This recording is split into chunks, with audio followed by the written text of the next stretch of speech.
Ladies and gentlemen, dear spectators, on behalf of the International Judo Federation, Chinese Judo Association, and from all our sponsors, welcome to the final block of Guangzhou World Judo Masters 2018 People's Republic of China.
Day 2 here in China for the 2018 Guangzhou Judo World Masters.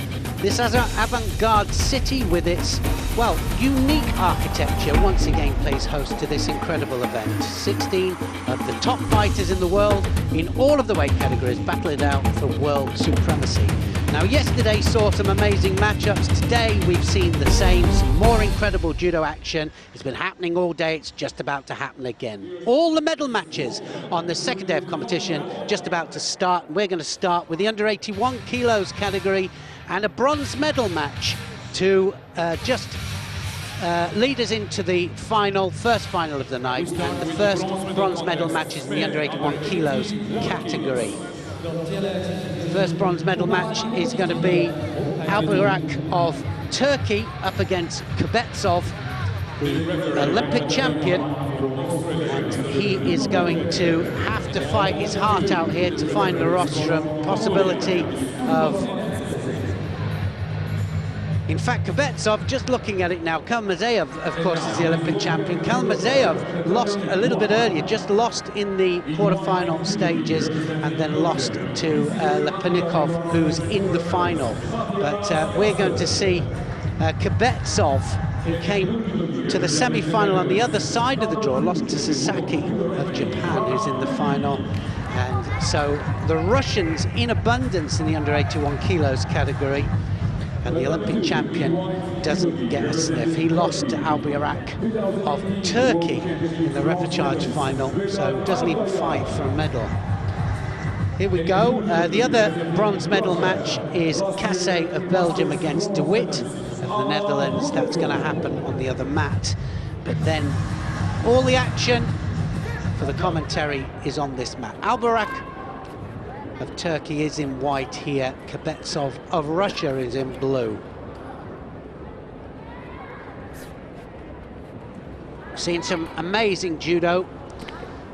Every match could have been a quarter, semi-final or a final of an Olympic Games, and I'm talking about in every category. Top 16 represented in every category.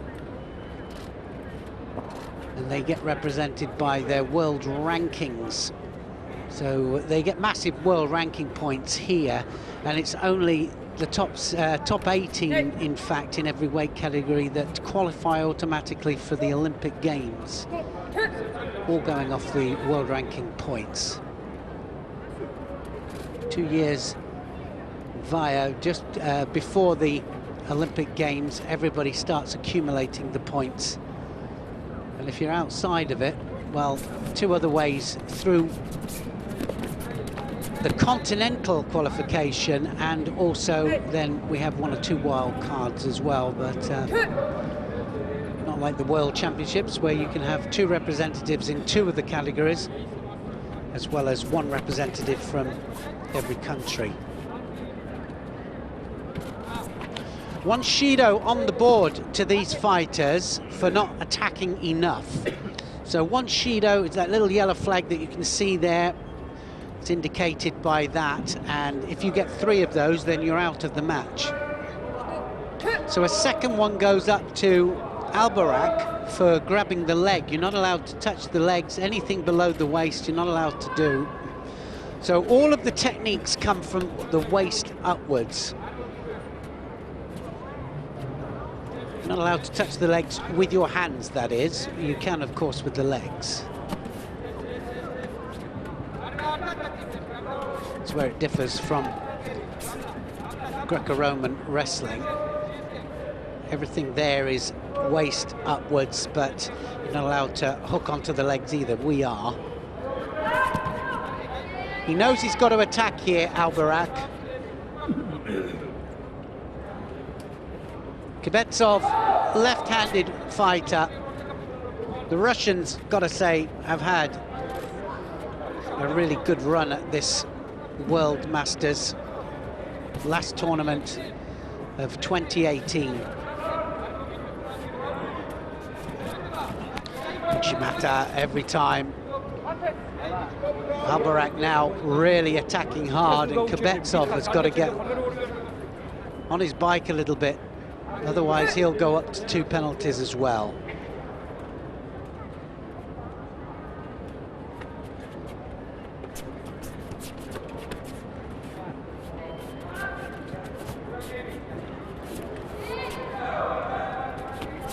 Big arm over the back. Left to right stance means that sometimes you can't actually grip the sleeve, and they need 2 hands on most of the time anyway in order to attack.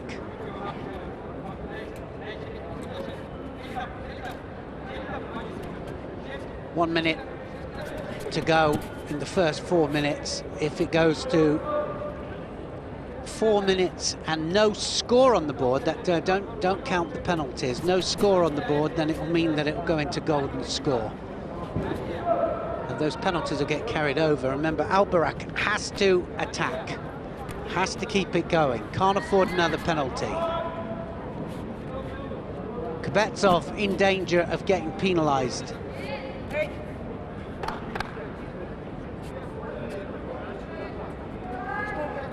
Gets the second one, just behind the pace. Albarak definitely putting the work in. So now either one of them, if they receive another penalty, they will be out of the match, and the bronze medal will be won by the other person, that is.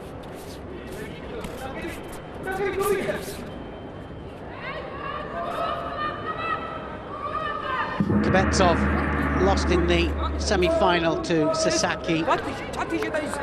This is going into golden score. Golden score can go as long as you like, as long as you're both attacking within the time period. People get a little bit mixed up. You've got 45 seconds in the rule book, says you've got to attack within 45 seconds. But if you block out and you have no intention of attacking, you can get penalized a lot earlier than that. And many times, of course, they leave it longer than 45 seconds. So we like to see the rules adhered to. They've got to attack, and also they can get Shidos for not gripping in the right way or pushing their opponent outside the area. That yellow area there is our ring, equivalent to the boxing ring.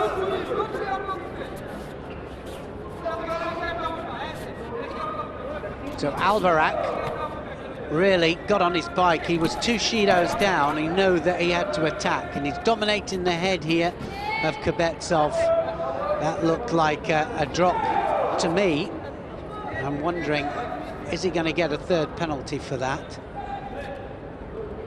Well, I think he might. I think it's going to be Kubetsov that gets it. Just dropped onto his face, no rotation.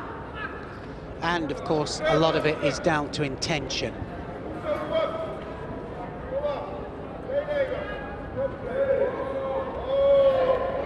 Normally means that 3rd penalty is going to be given when they get asked to tie their belts off, and Kubetsov gets it. And it's a win by default then to Albarak of Turkey.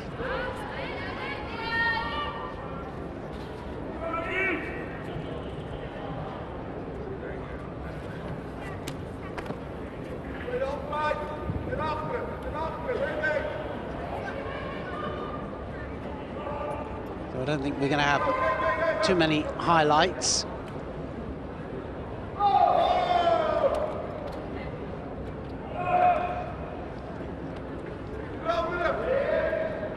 think that we'll just get a shot of Albarak being awarded the contest, and disappointment for Kvetsov, disappointment for Russia. But definitely he was on his bike more and did more to warrant a throw.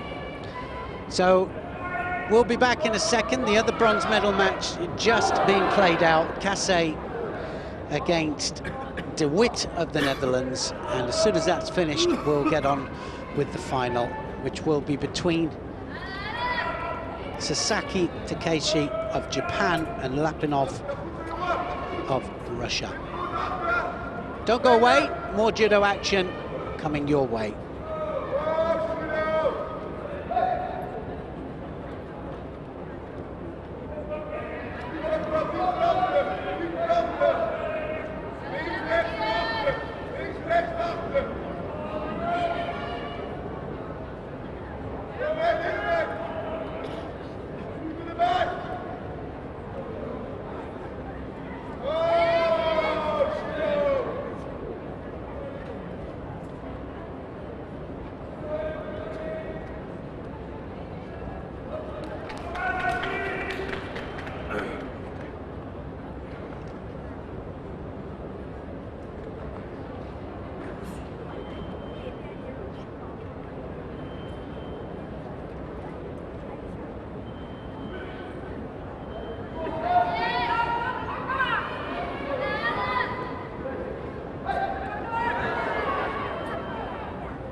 Frank De Witt just winning the other bronze medal in the under 81 kilos category. Massive throw in order to win the bronze medal against Cassé of Belgium.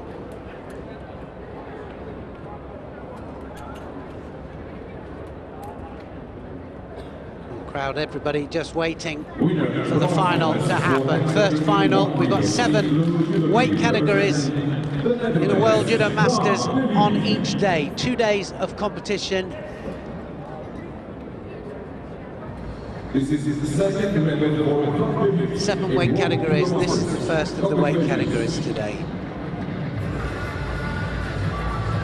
And on mat 2, bronze medalist was Vega of Turkey.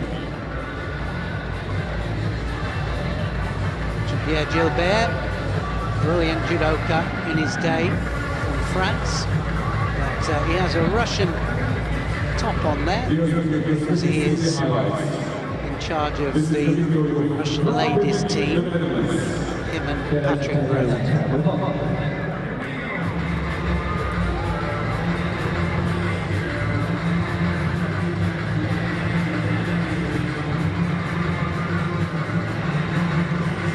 Well, I'm really expecting an action-packed fight here.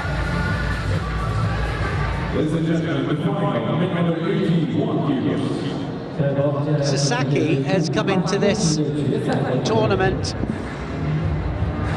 world rank 13, and well, Lipinnikov is world rank 7. That will all change after this, but he's been fighting terrifically well today, Sasaki. But so has Lipinnikov. Lipinnikov beating Frank DeWitt in the semi-final. He was the winner over his teammate Kalamazov. That went 7 minutes to golden score. It was an 11-minute contest against Kalamazov. A real battle royal between the two Russians. Also the winner over Ogdenbatar of Mongolia. So Lipinnikov has really had a tough run to get through to this final. Sasaki in white, Lipinnikov of Russia in blue.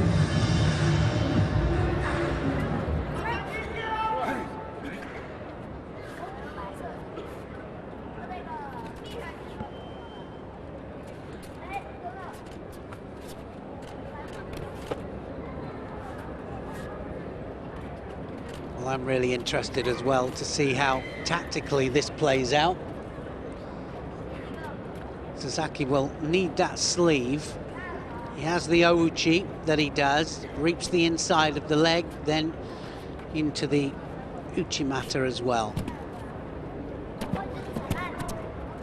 Just attacking that front leg there. He'll have to be careful he doesn't latch himself or wrap himself around that leg.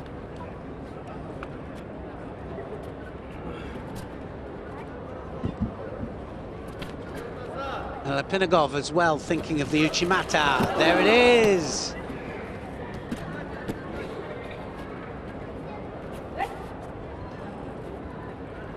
Really good commitment there from Lipinnikov.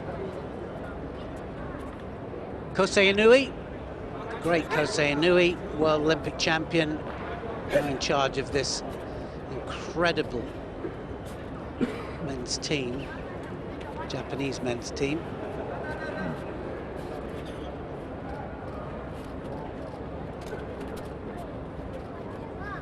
Says something about your team when you can leave the two-time world champion at home. I think they've done it with 3 different people. Now, oh, look at that, Sorisora Kamigoshi! And again, he's gone again. Just manages to climb off it, Lipinnikov. So that's Sora Kamigoshi. Just looks as if it's off balance, but then he just readjusts his hips. 2 or 3 adjustments and up and over they go. He scored 3 times today already with it.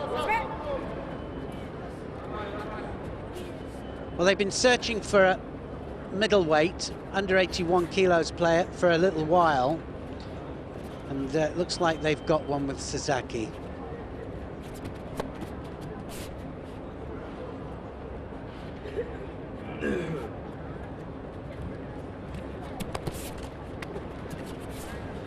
Lipinnikov has the hand over the back. That's what he wants as well. Likes to put the hand over first, get the contact. He wants to be close.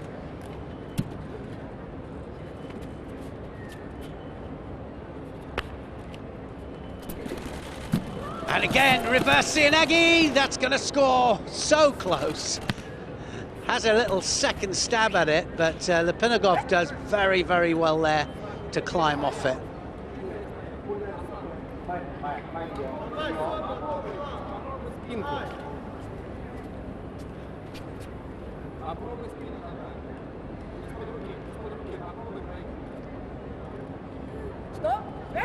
One penalty goes up to Lipinnikov.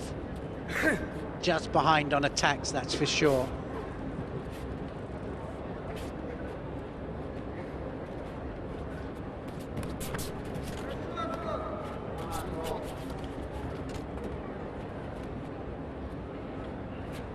He's the one that really has been throwing caution to the wind, Sasaki, taking the chances. But again, you've got to be a little bit careful. When you start opening up, you leave yourself vulnerable. Uchimata. Now that's going to score. And that's Sasaki then that catches Lebenikov, and he just takes him backwards. Almost Uranagi, I think.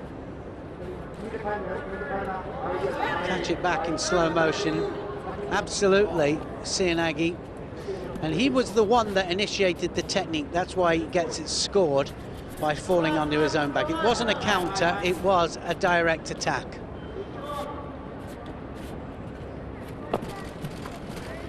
Difference is, if you're countering somebody, same technique, but if you're countering, you can't fall on your own back and get the score. Different though, if you initiate the technique. Did it again. It's all over, and the gold medal to Sasaki. That really was a good performance from him, and the 4th gold medal for Japan.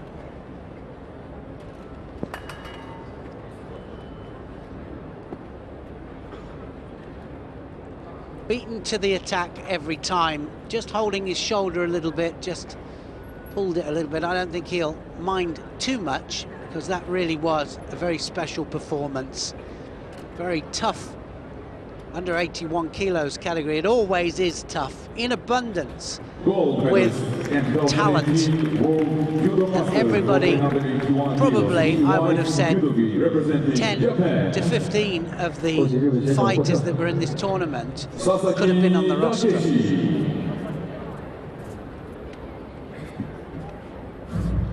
Or could be on the rostrum of a world or Olympic championships. Such depth. Great performance from Sasaki, and Sasaki wins Japan their 4th gold medal.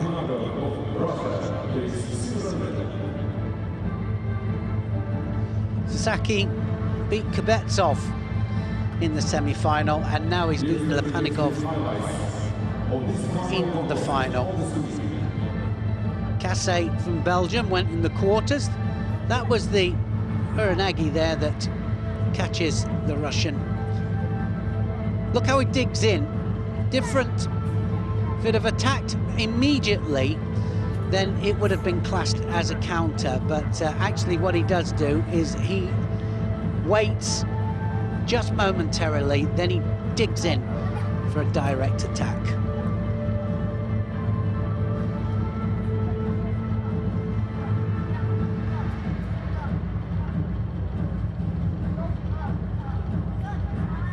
Great performance, and the Olympic champion and Sagimuki as well don't even get a medal, not even a shout at a medal.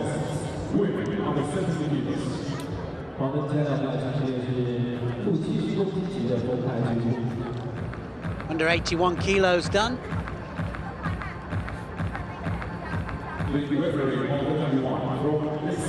Now to bronze medal match of the under 70 kilos category. Polas of Austria coming out here against Maria Perez of Puerto Rico. Had a good run through as Perez of Austria. She beat Barnabu of Spain in the repechage final. And remember that you have to get through to the quarterfinals, at least quarter semis, to qualify for any kind of bronze medal match. World silver medalist Perez, she is the current world medalist, world bronze medalist this time, and world silver medalist the year before, so she has real caliber.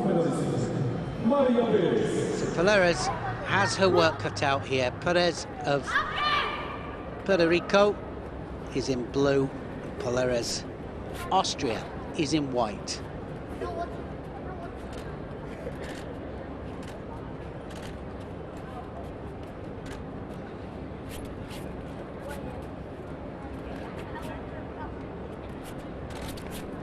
Marco Spitka, saw him working out some of the tactics that he was going to use with Perez in the training area just prior to this match.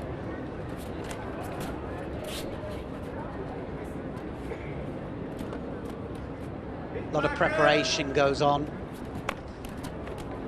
ahead of time. Certainly, you've got to know your opponent. You've got to know as well how the referees play the match as well. And I think a lot of people, well, the first time I ever told somebody that I've got to know the referees and how they initiated the rules, how they interpreted the rules, because it makes a big difference. One Judo apiece up there.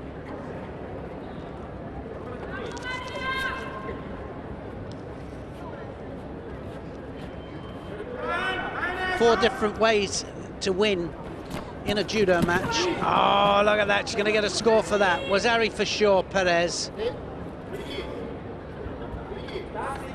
I thought she just landed. Oh, well, maybe not quite the contact. She needed to get the side contact, actually. So just looking at it in slow motion there, it's just backside made contact, so no score given. Good decision from the referee.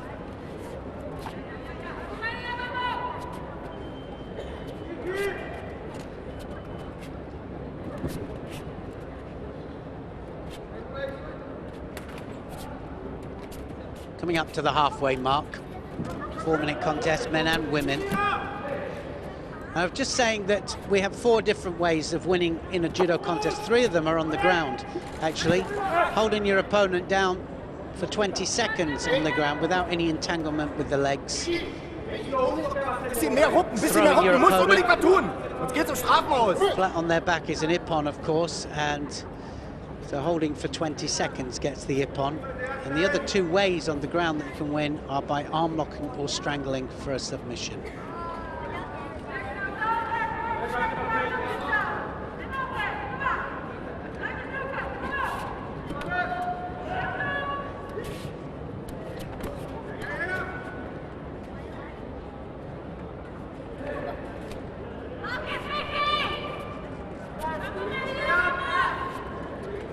Well, so far, for me, Perez hasn't really taken the initiative. It's been all Perez. Needs to attack when she gets the chance. 2 hands on. Yokos to Tamiwaza this time. Perez into the last minute. 1 score will do it. Any Wazari or ippon will win the match.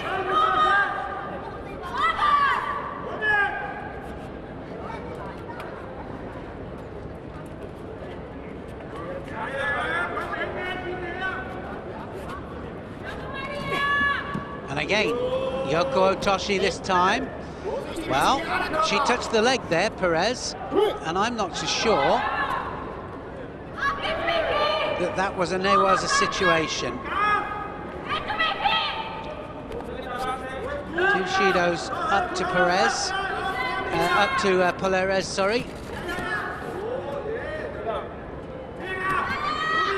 Now, could she have it? She might just have that on. Oh, that was very close there. She had the shimiwaza on. Strangle was underneath the chin, around the neck. And put up panic stations there from Perez.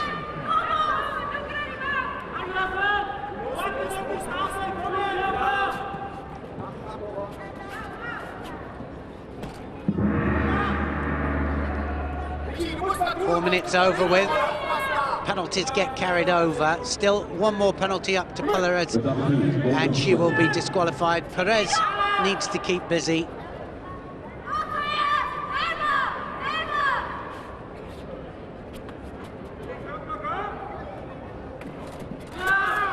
Uchimata this time, Perez.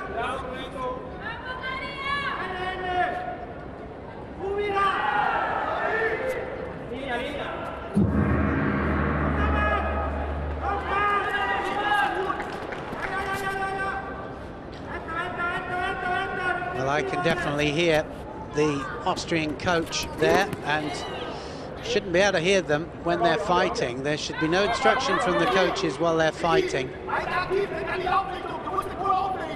Now they can shout.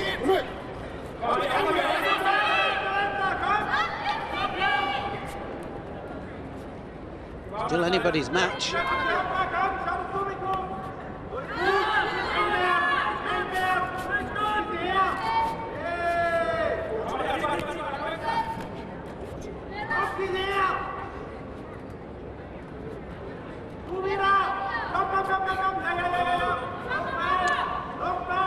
One minute in to a golden score. Perez just trying to find the way through there. Perez, of course, knows that she has to stay busy. So does Perez. There's Marco Spitka, the Austrian coach. Very passionate, always when he's coaching. Just believes in his team so much.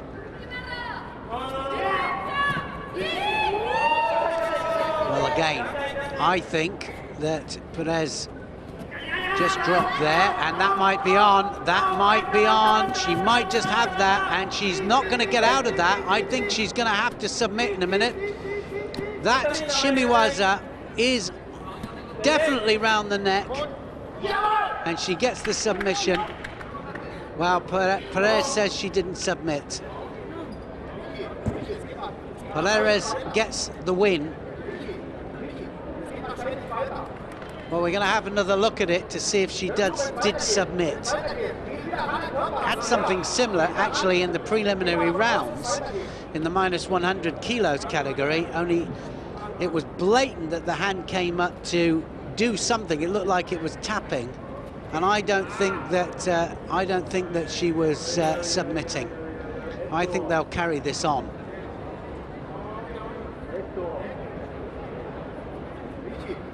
Have to look lively, though. It might mean that she has to carry on. Oh no, I don't think she's going to be able to carry on. I think she's done something to her leg, actually, and Perez looks to me as if she might win this contest anyway. Bronze medal is going to go to Perez. San van Dijk of the Netherlands has won the other bronze medal.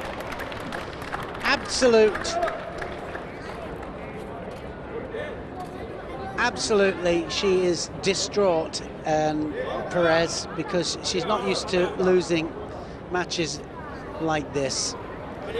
But, she's lost this one. Perez of Austria happy, and I think that Marco Spitka will be too.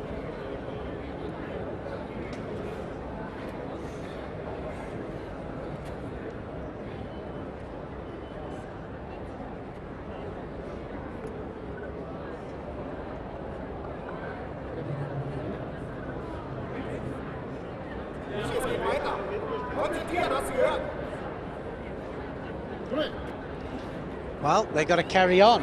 Look at that. And she won't be able to carry on. I don't think that Perez will give an inch on it. I don't think she's going to be able to carry on, but she's trying to go on one leg.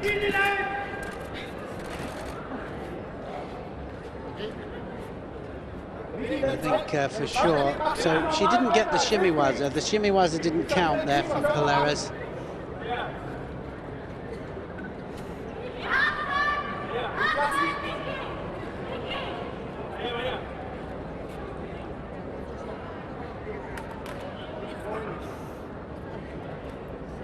She won't have too long to have to make this decision as to whether she can carry on, and I think everybody realizes that it's just too bad for her to carry on. And credit to Perez, because Perez could have just pulled her onto the leg.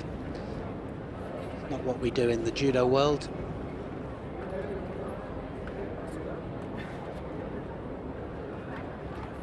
Winner and bronze medalist for women under 70 kilos in white judo representing Austria, Michaela Poles.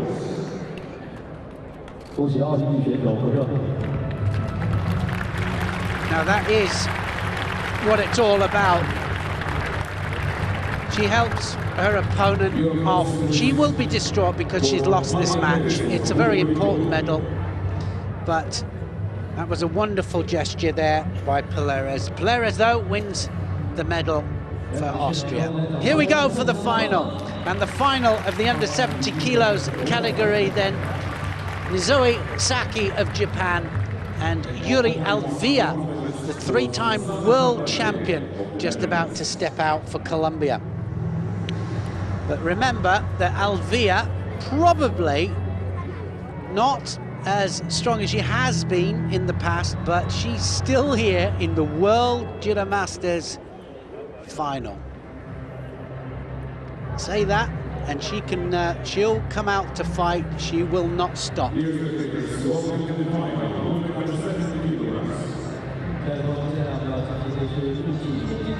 Fought once before, and like I said before, Alvia just struggling to get back to where she was. I mean, the world rankings will tell you. World rank 12, Nizoe, and world rank 13, Alvia of Colombia. So, whereas they would have been world #1, and they were, certainly Alvia was, three-time world champion. So, you don't get that without being consistent.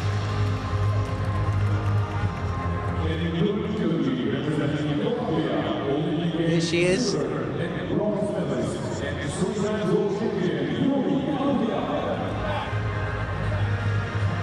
Well, I think that Nizoe,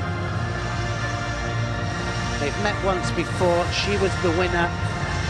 She'll come in full of confidence, but she will have to be very cagey. Nizoe, the winner over Perez of Puerto Rico in the semi-final, and also Gahi of France in the quarters. Alvia, the winner over Rodriguez of Venezuela in the semi-final, and Alvia and Peleres, sorry, in the quarterfinals.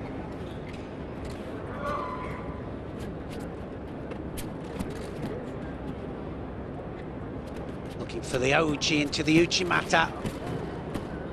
Lovely technique there. Zoe of Japan opening up the account.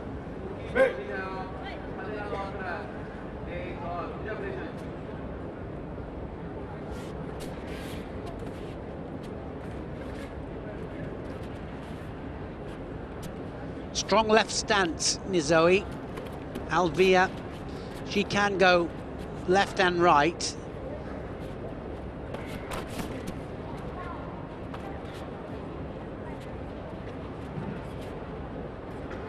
And just the stance, you see how Alvia just drifts off to the edge there. She might get a Shido for stepping out. She was bad on the edge for sure, just walked out.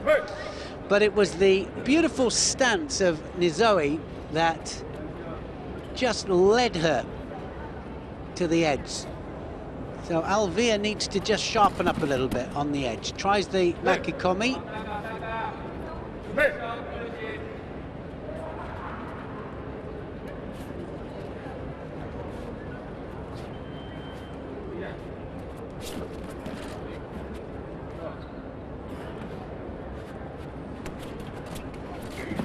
Oh, and a beautiful Tayatoshi there. Takes Alvia over. Nizoe directly into the outside komi, and that was beautiful. It really was. And it was a Sakeshi movement.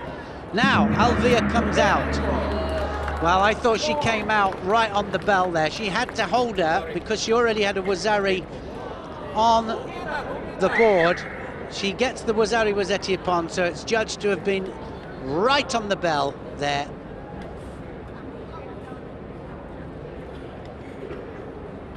No, I thought so as well. I thought around about 8 to 9 seconds, and we've seen that a couple of times actually. The gong goes a little bit prematurely. So 8 seconds means no score, and that means that they'll have to fight again. Just coming up to the halfway mark.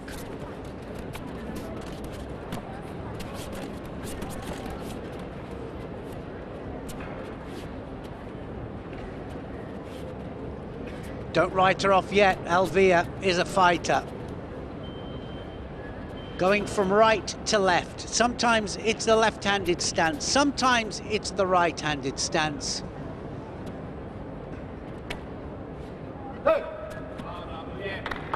And it's going to be Alvia.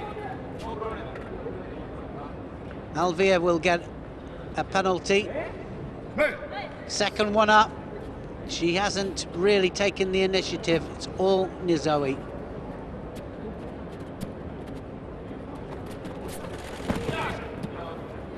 Again, Makikomi drops directly forwards.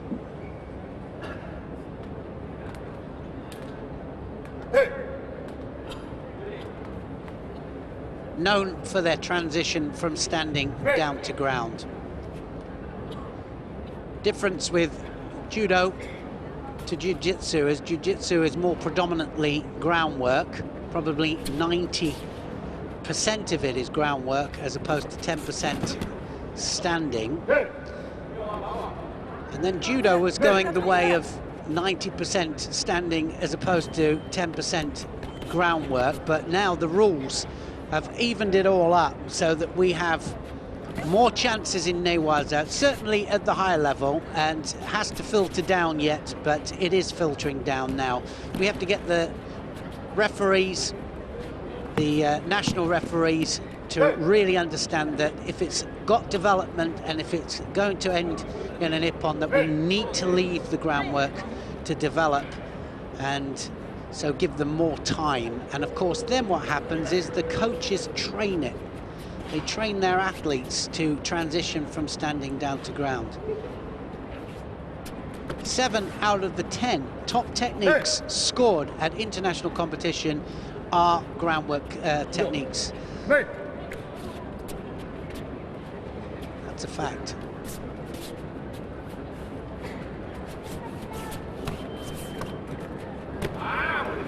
That's definitely going to be a penalty up there for Nizoe. So she gets a second penalty and just needs to block out for 3 seconds. It's all over. Another medal and another gold medal, sorry, to Japan.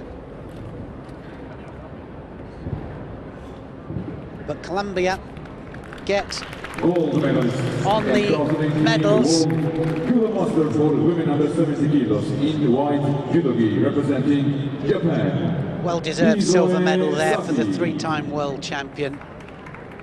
Credit though to Nizoe, because Nizoe, beautiful tire tosh. We're going to have a look at that one, and it was what we call a tsukeshi.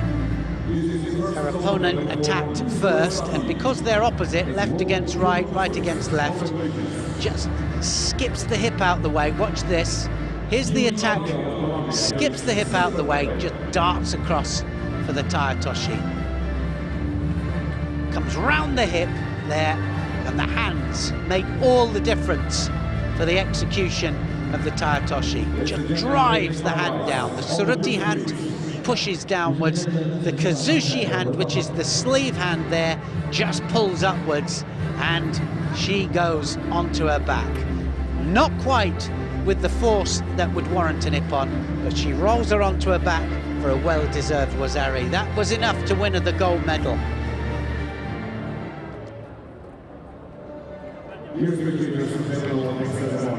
First medal ceremony on the second day of competition in the under 81 kilos category. The under 81s middleweight, 17 judoka started the competition, and you might have heard me say, well, top 16 are here. They are, but there's also a representative of the host country in every weight category, which of course is China. So 17 fighters here. Bronze medals go to Frank de Witt of the Netherlands and Vedat Albayrak of Turkey gets the second bronze medal. Silver medal goes to the Panigov of Russia. Gold medal, though, well deserved, goes to Sasaki Takeshi of Japan. What a brilliant performance from him. This Uranagi direct attack is what scores for him, takes Lepanigov over onto his side. Look how he digs in, different to a counter. A counter is using your opponent's force against them. That way, if you fall on your back, then you can't get the score. But this was judged as a direct attack, stops the movement of Lepanigov, and then does a direct attack. Good judo from Sasaki.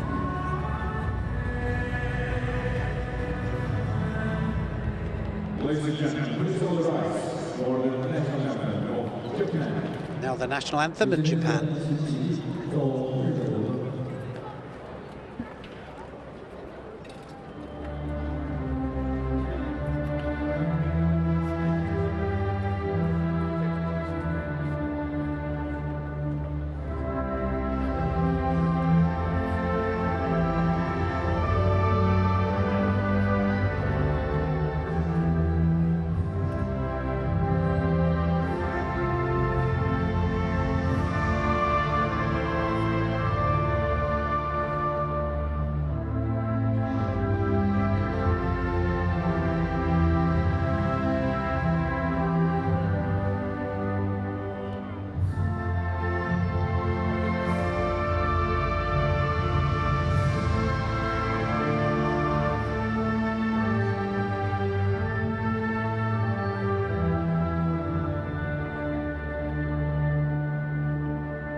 Thank you very much.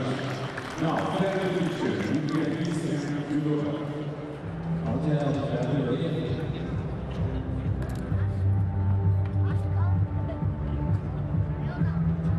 So now for the family picture. Everybody, all best of friends now. Frank DeWitt and Albarak of Turkey get the bronze medals. Lepanigov of Russia gets the silver, and Sasaki of Japan the gold medal.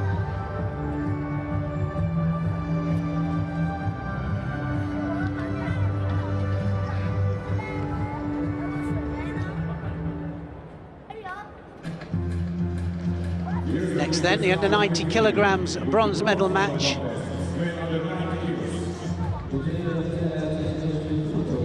This one between Klambert of the Czech Republic and Bozbayev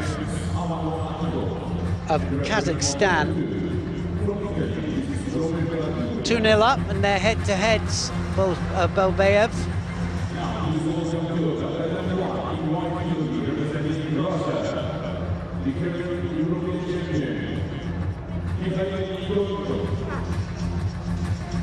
Kazakhs there, all ready to go with their support for Bozbayev. Bozbayev had a terrific run through, just lost in the semi-final to the world champion, Shirazdishvili. That was quite close for a little while, but in the end, Shirazdishvili pulled away, got 2 scores, won it outright. Other bronze medal match, Golnikov of Russia against Van der End of Netherlands, but that's on the other mat. We're concentrating on Klambert and Bozbayev. Watch out for the really nice Sodi Surakomigoshi Sianegi attacks from Bozbayev.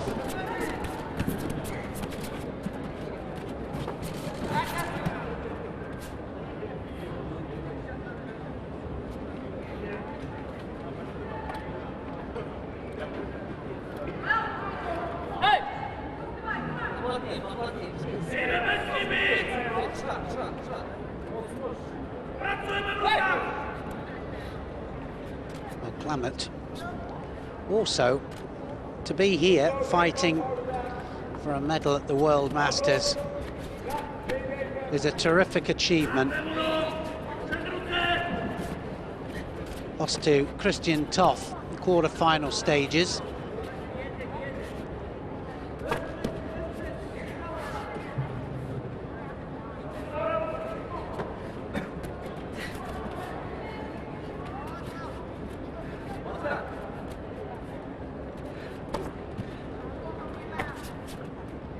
Well, he's got the sleeve down there, Bozbayev. Needs to use it now that he's got it.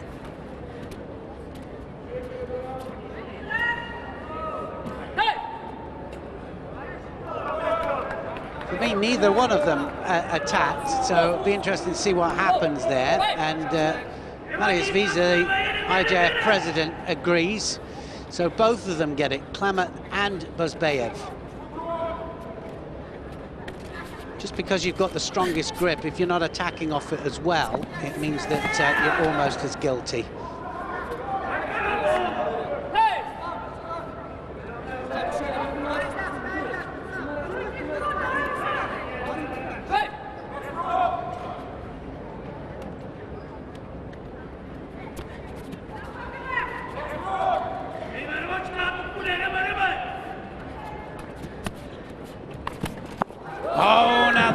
Change of direction, and that is going to be a Wazari scored there, and Buzbayev there looking for the Jujigatami as well. Beautiful change of direction with that Kouchi.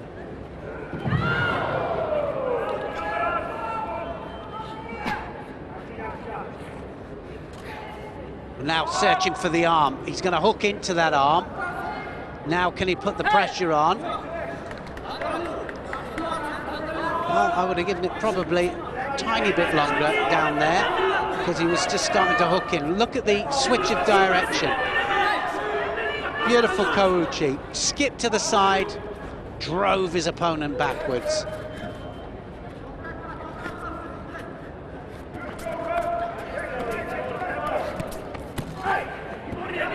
Klamet, though, not finished. He's coming back at Buzbayev.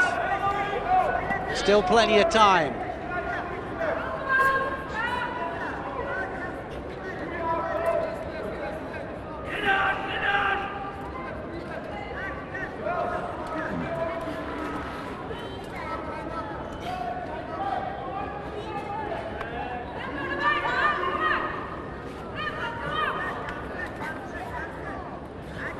Working hard down there, Buzbayev.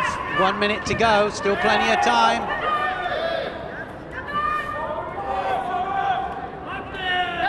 Well, that's certainly, yeah, about right there with the timings.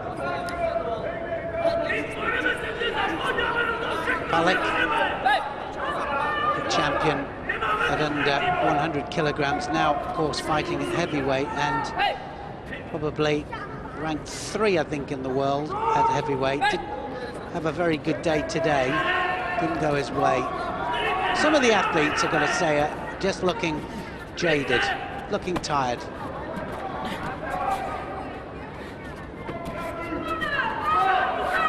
Being consistent is one thing. Being consistent at the high level, very difficult. And tries it again there, Klamet. Tries the Makikomi, and Buzbayev there trying now to hook in for the Jujigatami again. Needs to start it off, really. It needs to hook in. So again, valuable seconds lost.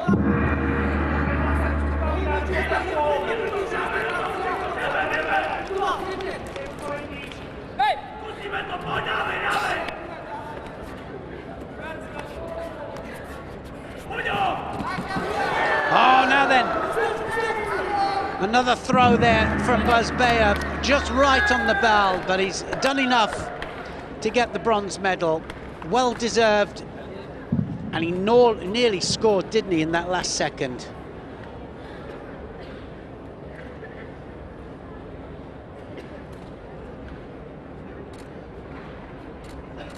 The W1 winner in the white judo gi representing Russia, Mikhail Igornikov.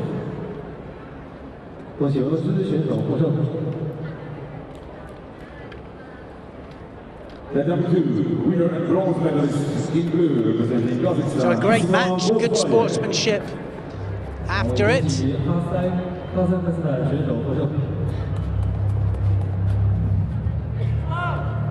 We'll just have another look, I'm sure, at the highlights of this bronze medal match in the under 19 kilos category. Other bronze medal was won by Igornikov of Russia. So another medal for them. Ran out there, didn't he, Klamet? Watch this twitch. Just skipped over to the side there, just caught the inside of the leg there, drove off the back leg in order to take his opponent onto his side. This is the victory of Kazakhstan. So Wazari scored, while Bozbayev just doing enough.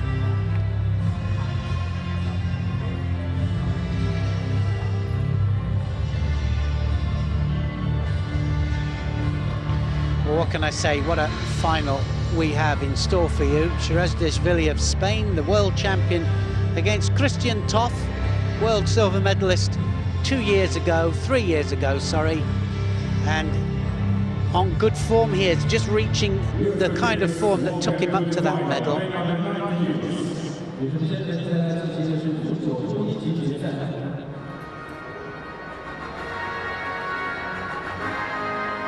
Interesting statistic there. They've fought 5 times, these two. Obviously, Christian Toth hasn't been world champion, but Shirazdashvili, the first Spanish fighter to ever win a world title, and that was just a couple of months ago. Christian Toth, though, has beaten him 4 times, so that is an interesting statistic, because quite psychologically he must be feeling confident. And Shirazdashvili, the opposite. Saying that, Shirazdashvili certainly has come on to excellent form. Big right arm over the top. Is he going to throw it? And then is he going to throw that Ouchigari into the Uchimata from it? Shirazdashvili, the world champion, in white. Christian Toth of Hungary, and you can see the difference here in the height, quite considerable. Christian Toth was an 81-kilo fighter, but made the transition up to 90s, but quite short, really. And I always think how it would have not suited certain fighters, and he almost scores with the Kouchi there. Certain fighters that are fighting at 81 kilograms, just that little bit short. It's a nice, polite way of putting it, I think. But Christian Toth, he copes with it, because he drops right the way underneath the big rangy fighters.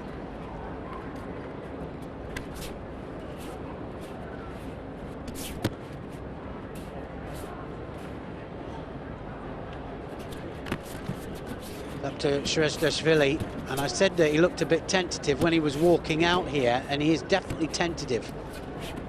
Doesn't know when to go in. He's got the arm over the top.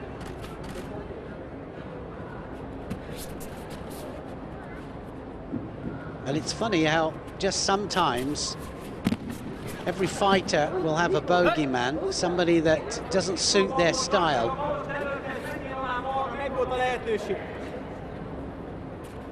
I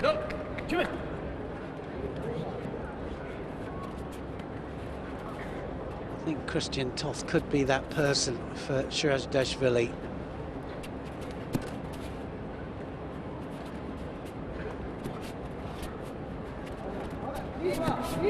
Hasn't attacked with any of his major techniques, not one time, Shirazdashvili.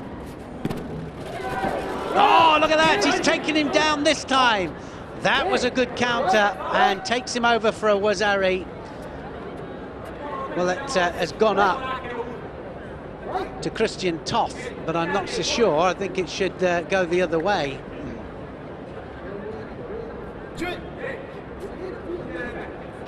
Shirazdashvili gets it.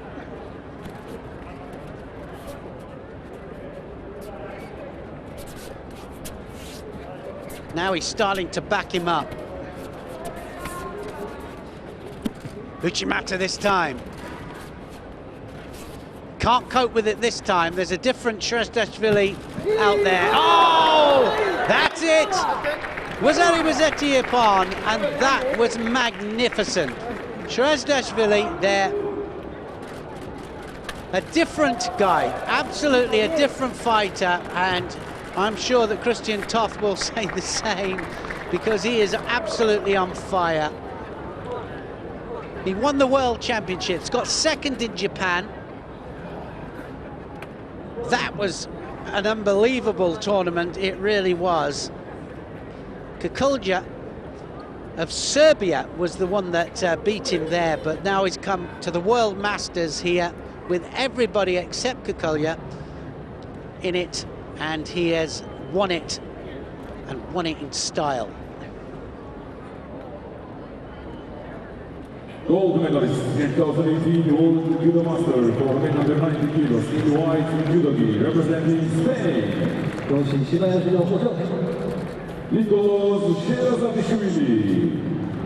So Spain now get a gold medal. For the reigning world champion, this is his first gold medal in World Judo Masters. Congratulations. First ever gold medal at a World Masters. First ever medalist at the World Championships. This is how it came about. That was the first Wazari. Beautifully taken. Now, arm over the back. Great counter technique there. Really directs him with the hands. Absolutely all Shirazdashvili. And now look at this. Big man drops right the way underneath. Manages to take Toth over for the second Wazari.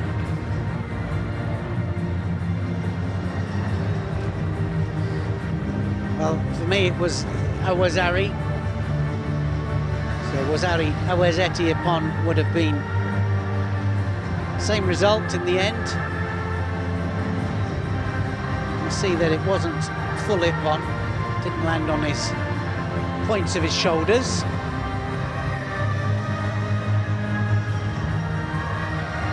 Sodi Surakamigoshi.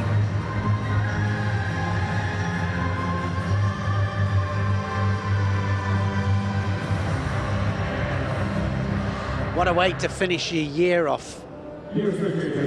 World champion, world number one, World Masters gold as well.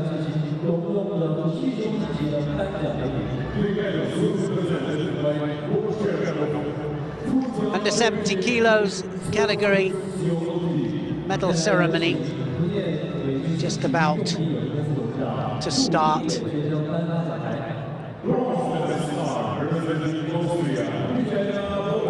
Sanne van Dijk and Michela Peleres, I'm sorry, of Austria received the bronze medals. There's Van Dijk receiving hers.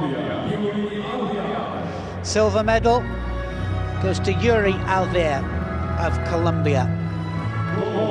Good performance, still up there with the very best.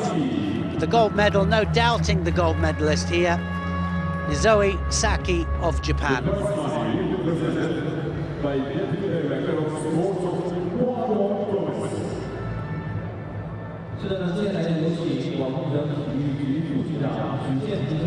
Really nice. Sakeshi skip around the front leg and the hip, Tayatoshi. But what particularly impressed me was the use of the hands, the tewaza, in order to control the upper part of the body there. The suruti hand, the lapel hand, and the kazushi hand there, getting full use to take the former three-time world champion right the way over.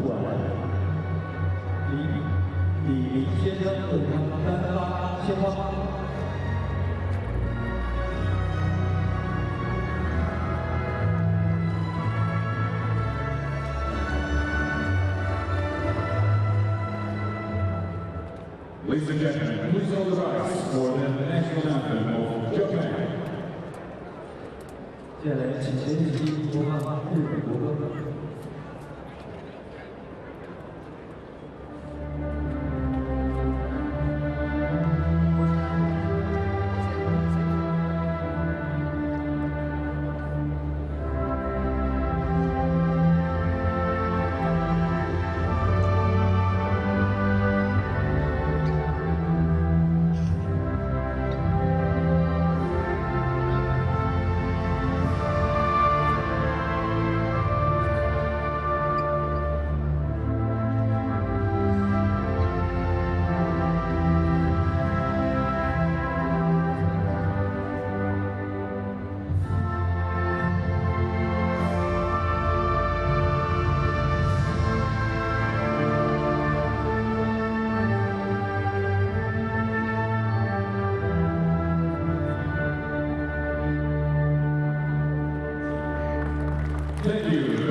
So a great performance from Zoe.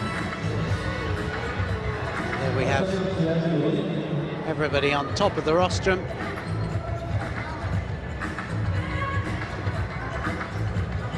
Van Dijk of the Netherlands there, Polaris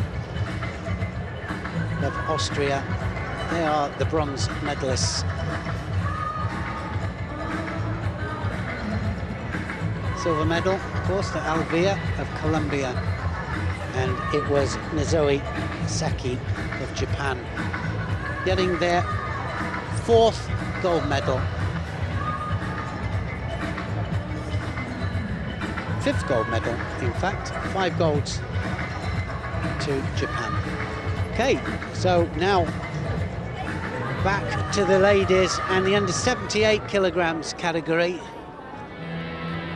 Ladies and gentlemen, we continue with the bronze medal contest. Women under 78 years.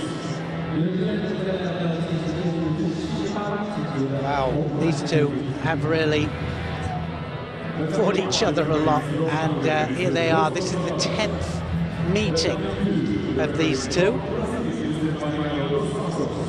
5-4 at the moment to Natalie Powell of Great Britain. Natalie Powell, world bronze medalist, fighting here for 3rd place at the World Masters. Malonga lost to Powell in their previous match by a full ippon, so that must be on her mind. And of course, we're going to follow this with Himeki Mami of Japan against Satoruka of Japan. Remember that in this under 78 kilos category, 3 Japanese were in the semi-finals.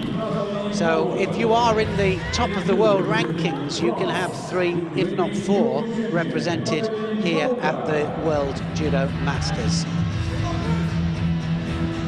The other bronze medal match, Denhouse against Hamada of Japan. This one though, Natalie Powell of Great Britain wearing white, Malonga of France is in blue. Malonga will come over and she'll go caution to the wind, massive right arm over the back, thunders over, and Natalie Powell will be expecting it.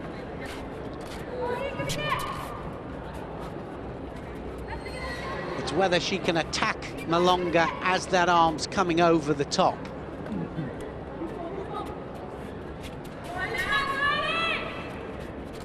All the Welsh will be shouting for Natalie Powell now. They'll be watching this live. Big hello to everybody there from Guangzhou here in China.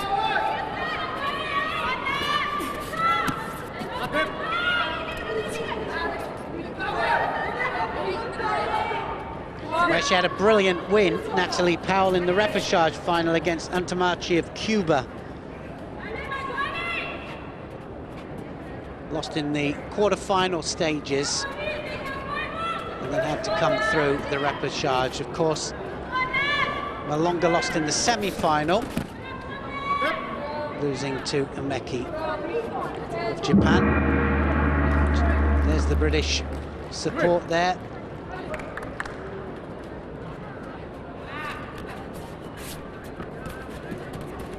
And now what's going to happen? Tried to go around the back, Powell.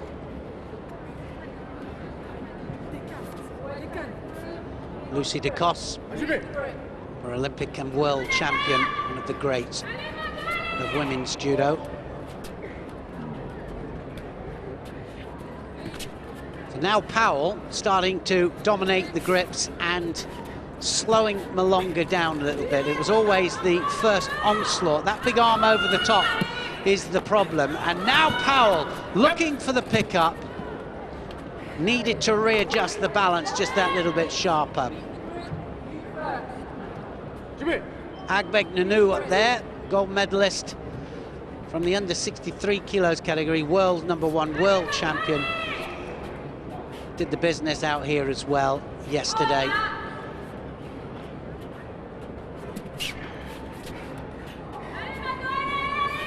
So a tighter match, this one, coming up to the 2-minute mark.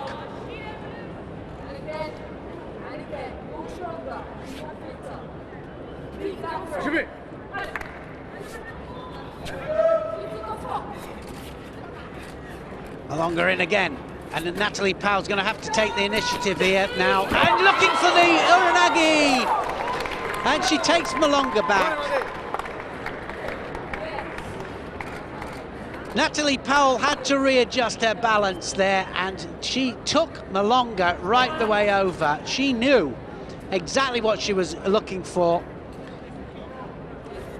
The Uranagi was controlled.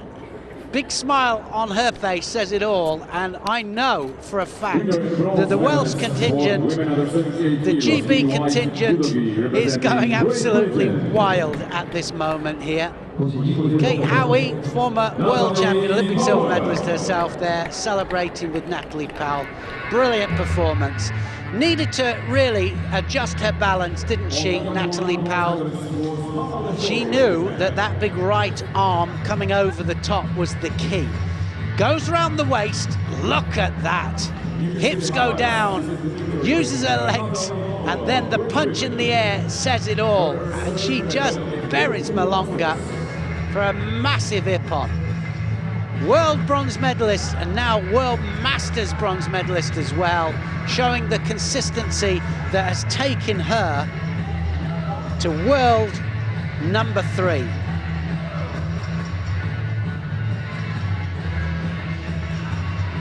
Great performance from Natalie Powell. And I know that the Welsh celebrating. I got one just below the commentary position here that is celebrating with Natalie Powell.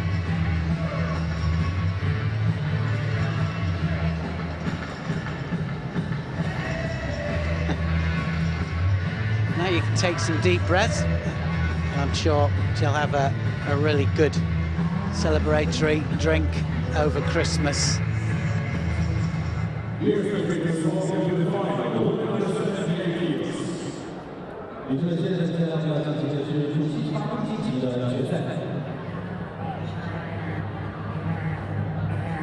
Gold medal contest then.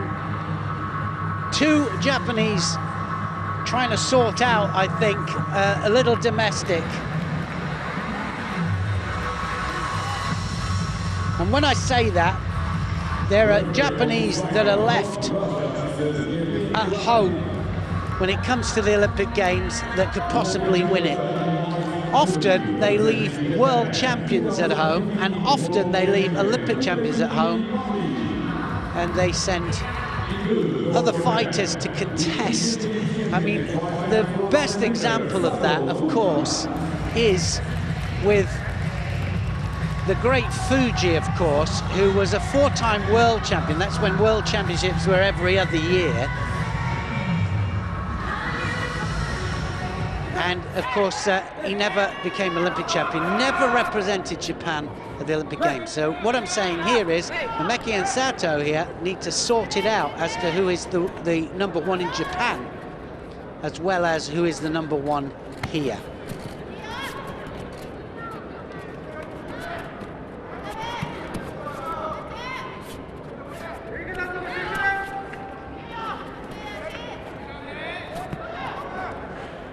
Mameki in white, Sato in blue.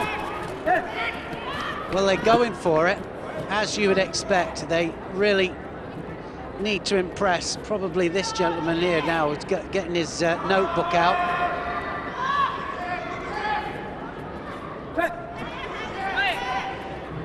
We can send 9 people to a World Championships. That means 2 can represent in 2 of the categories at the World Championships, but it can't happen at the Olympic Games. Certainly, Umeki is the one that is taking the fight to Sato. The world champion, Amada,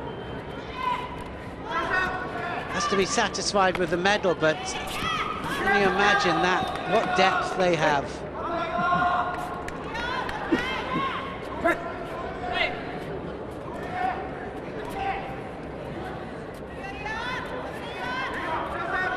right against left, Sato right-handed, Umeki left. And Umeki not really going onto the sleeve, not really looking for the sleeve, she's just going off the lapel.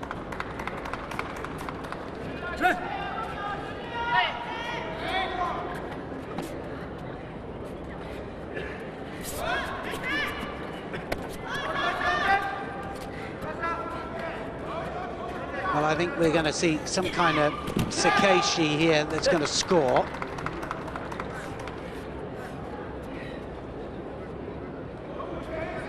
Sakeishi being a sleight of the hip,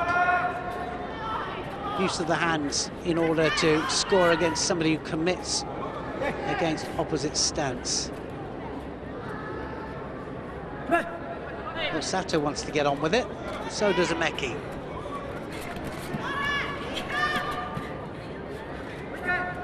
This is almost back-to-back.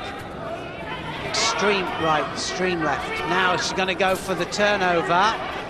And the turnover happens. Now can she get the leg out? The referee's going to let this carry on. It's going to go into the offside komi. It was a nice turnover. Nice bit of groundwork there from Umeki. And Sato isn't finished.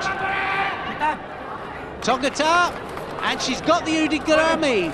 Udigarami there, and now into the hold down again. Just needs to hold her for another 10 seconds to get the other Wazari, and it's all over. Umeki is the winner in the under 78 kilograms category.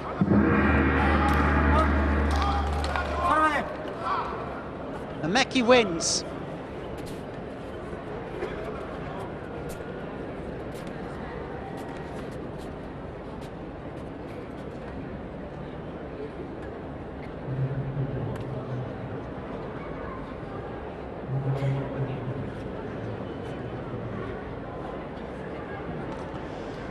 Well, credit to both of these fighters here. Quite often when you see a domestic, the styles clash. They have the same styles and they know each other inside and out, but these two were really going for it.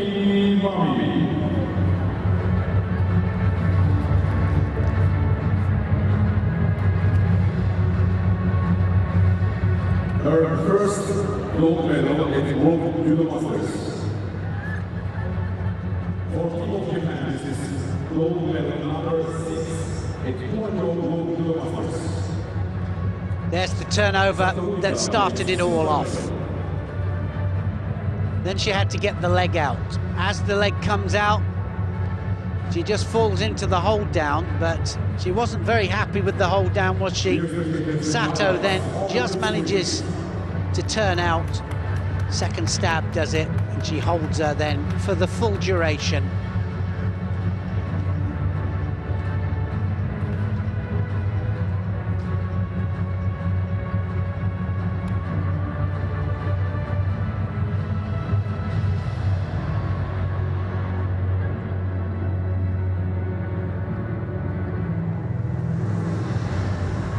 So again, Newaza wins the contest.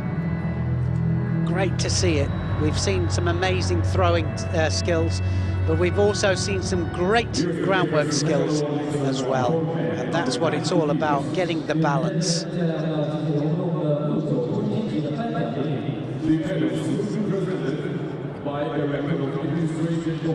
the 90 kilogram ceremony.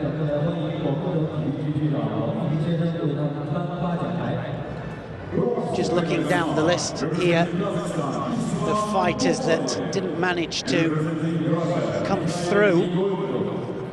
Kokolya lost in the earlier stages to Astapirian. Of course, Kokolya was the one that had beaten Shirajdashvili in Japan. But Guak, former world champion, triple, didn't get a look in. Gviniashvili didn't get a look in, lost to Vanta End. Bronze medals then have gone to Talanikov of Russia, Bobayev of Kazakhstan. Silver medal goes to Christian Toff of Hungary, and Shirajdashvili of Spain, not only the world champion but also the world masters champion. This is how he did it. This is the second Wazari that won in the second major title of the year, and I say major title. World number 1, world champion, world masters champion as well. What a brilliant year he's had. Can he keep it going till the Olympic Games?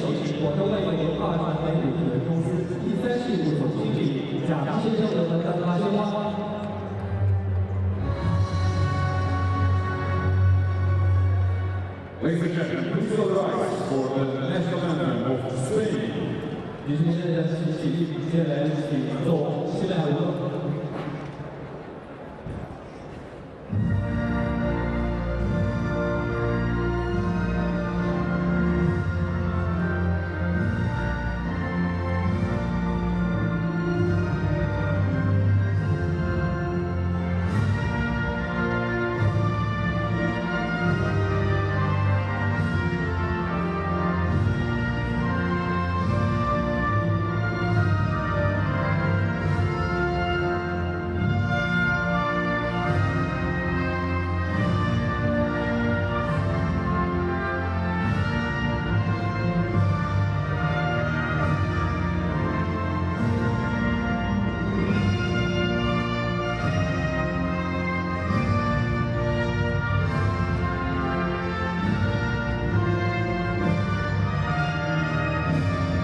So many incredible judoka.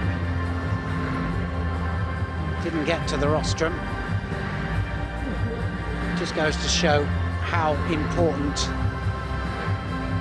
it was and how important every match was in this tournament. Bolsbayev, Igolnikov both did well to get third. Toff, of course, gets the silver. Consistent as he is, but Sharav of Spain does the business and gets gold. So now back to the men, and the men's under 100 kilograms category.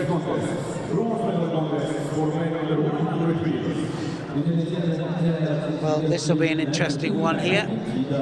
Palchik of Israel, who's going to be wearing blue, against Aida Kantaro of Japan. Fought once before, and Aida came out the winner, but Palchik is a different person of late. Israeli team up there, ready to cheer their man on. What a team they have, men and women.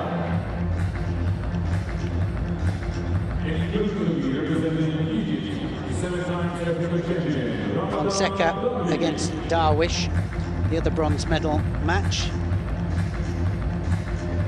Final, Lipatiliani against Hagvasaren of Mongolia is going to be very, very interesting. Although I have a feeling that Hagvasaren, who had injured ribs, 2 injured ribs, might find it difficult to come out for the final. We'll see. Aida against Palchik.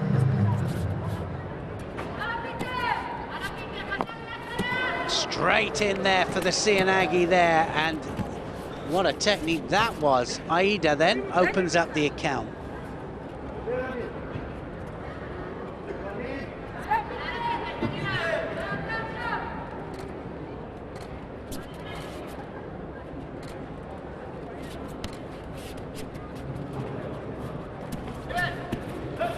So Palchik says, well, I've got to open up the account as well. So Palchik goes in.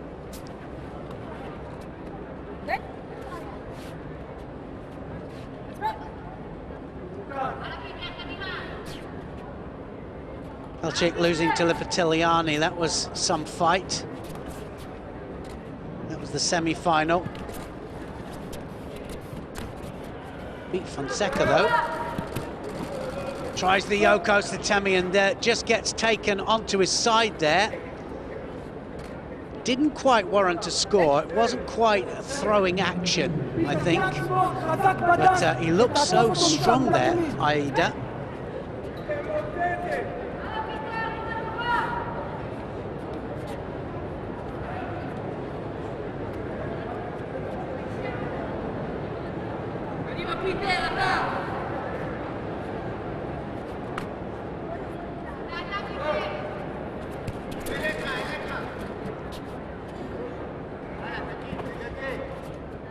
Trying to set him up for the Uchimata, Aida.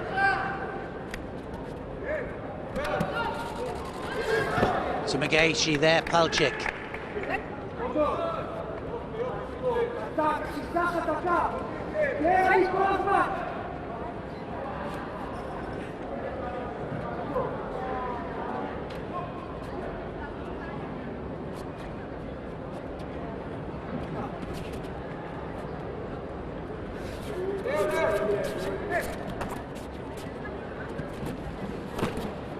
Another Seanagi there.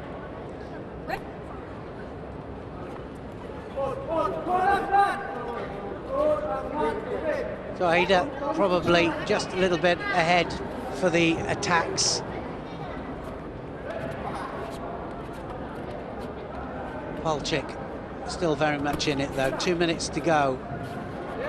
Really finding it difficult to get past that really super stance of Aida.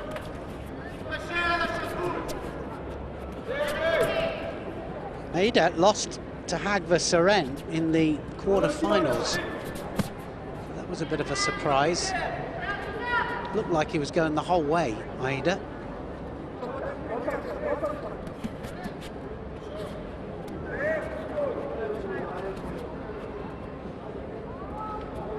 Thinking of the Uchimata. There's the Uchimata.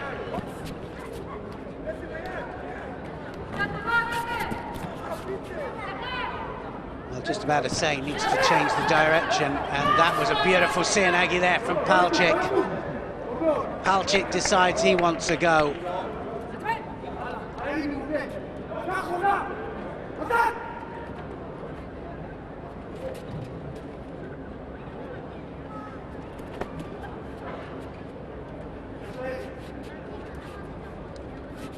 Well, certainly Kosei Inui will be happy with his men's team.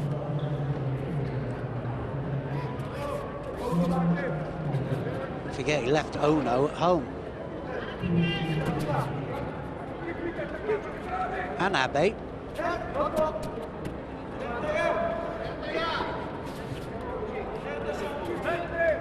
Well, again, just setting them up here. Aida looking for the Ippon. That's all he's looking for, is the Ippon. So you can do all the posturing you like.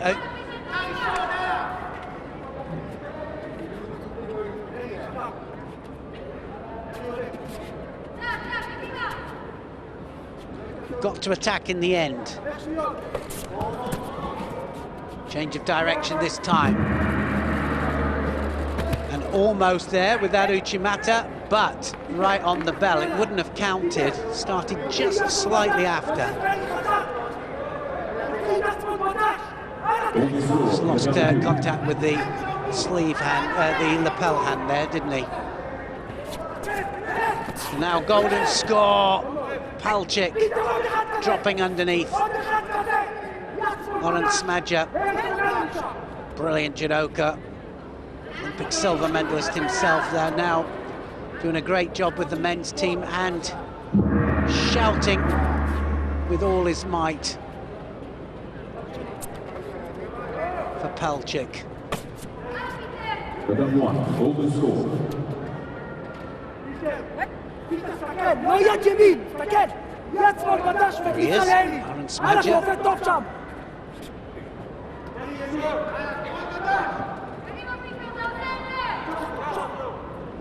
They do get very excited, very passionate towards their fighters.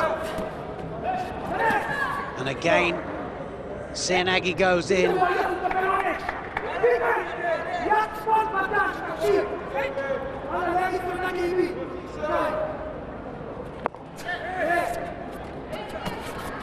Seanagi again, can he make the readjustment? And by that, I mean, can he get just a little bit more hits, turning? Oh, Sotogari this time from Aida. Uchimata, it's going to be it. The Uchimata in the end takes Palchik over, and he just needed to make a readjustment there. He looked as if he threatened it all the way through there, Aida, always looking for it, and in the end, the Seoinage kind of led him into it.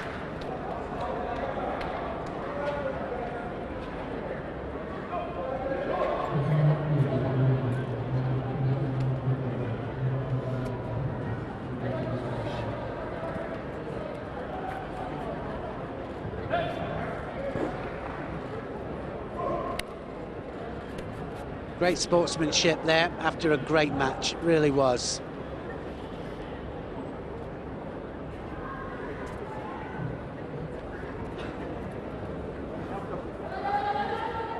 So Aida is a threat in the under 100 kilos category.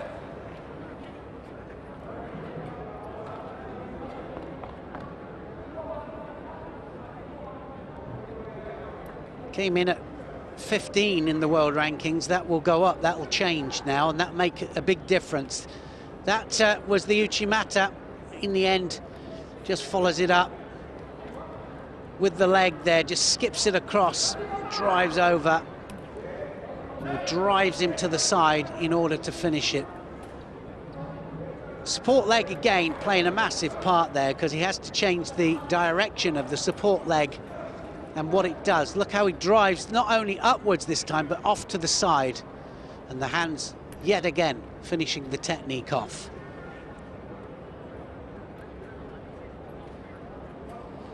Look at the sleeve and the lapel. Suruchi hand there, just forcing the head down, forcing Palchik down onto his back.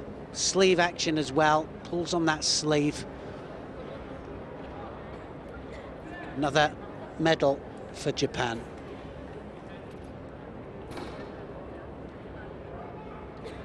So just a little longer to wait before the final. That's just about to happen. Lipitiliani against Hagvasaaren. If it is going to happen, and I'm just preempting this because it looks to me like Hagvasaaren might be injured.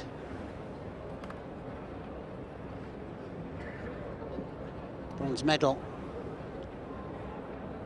against Fonseca and Darwish here, just about to be decided, I think, by a third penalty.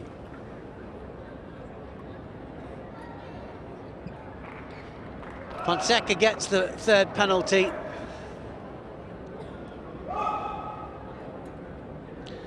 And it's Darwish of Egypt that gets the bronze medal.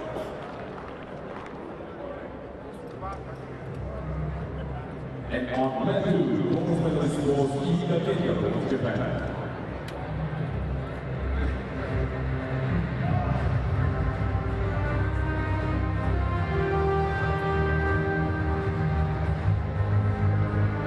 The highlights on the screen.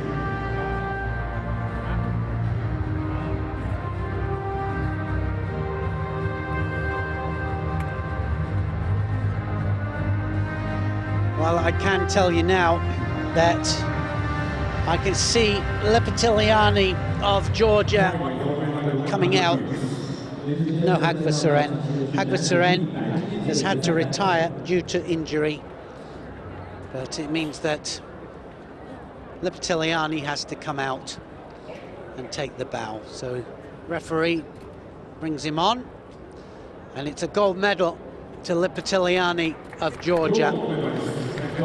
World Masters champion. Heart goes out to Hagvasaaren and to Mongolia.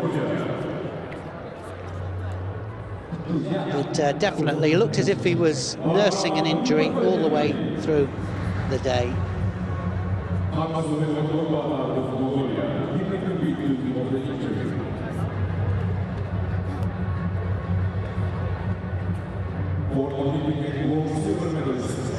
Always a shame when the match ends like that.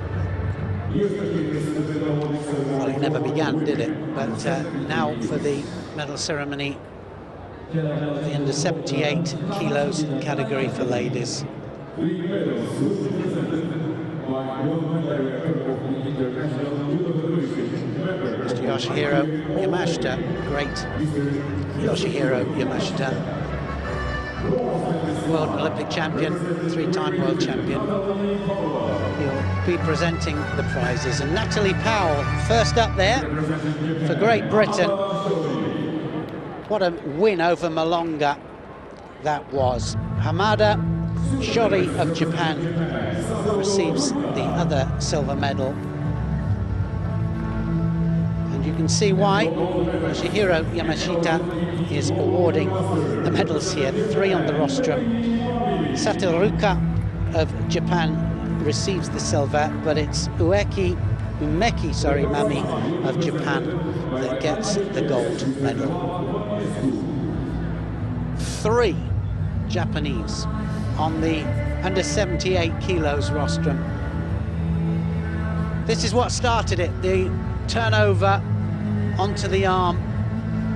Leg gets trapped, doesn't make any difference to the Japanese ladies. They take that leg out and they hold you for the duration.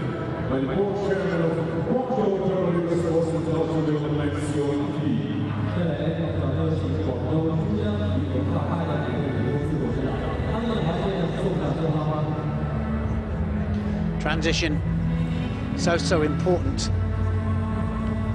She was right onto the arm, knew exactly what she wanted, knew exactly how to get that leg out. Readjustment of balance, so important, and that's exactly what she did. She readjusted the balance in order to hold for Ippon.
Thank you very much.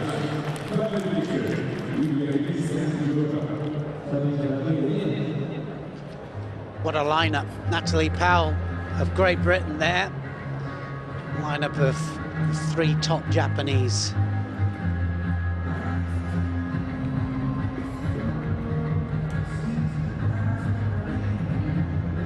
Natalie Powell, Hamada of Japan get the bronzes. Sato and Umeki, silver and gold.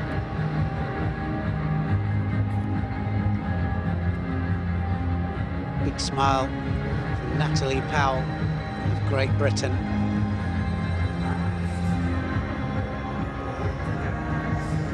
So now to the heavyweight divisions and the ladies here. Plus 78 kilograms. 3 times fought each other before. Kim Min-jong of Korea against Maria Altamam of Brazil. And it's 2-1 at the moment to Kim Min-jong.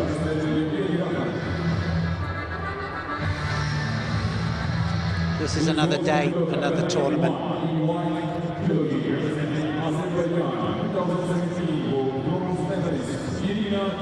4 matches left in this World Judo Masters. 4 matches left in 2018 because it's going to be all over after this.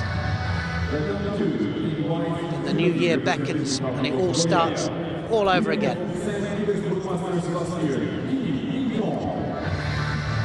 but, and I'm almost positive, there'll be a few celebrations beforehand. Then back to business. Kim then in white, Althamam in blue.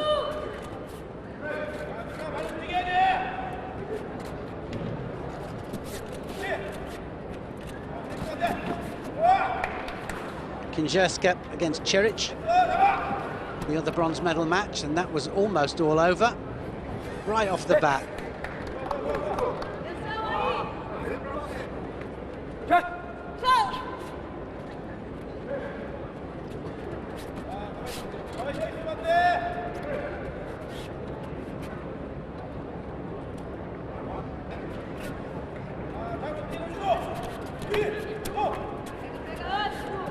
Left arm over the back of Althamam there from Kim.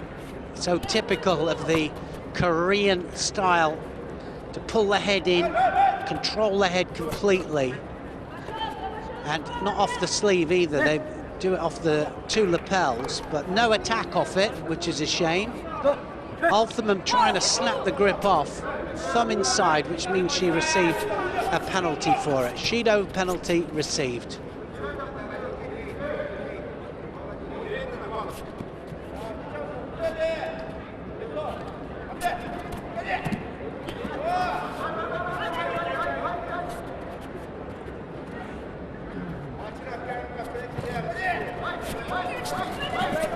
Almost change of direction.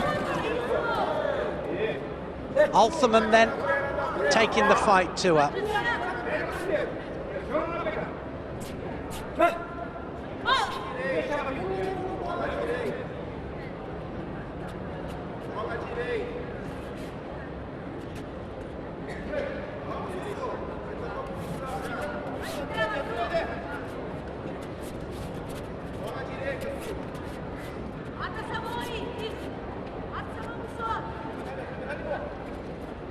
One Judo on the board to Althamam.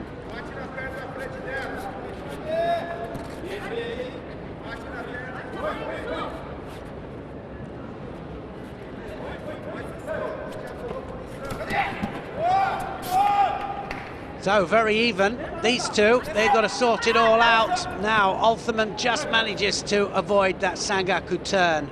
He's going to go again on it though, Kim.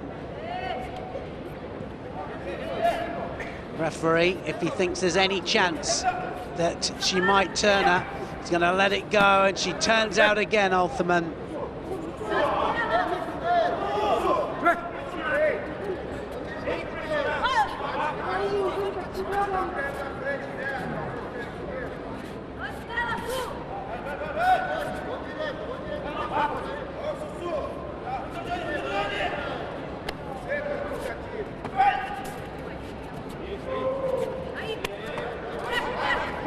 So all evens in this bronze medal match in the heavyweight division, and she's just taken her back, Althamam.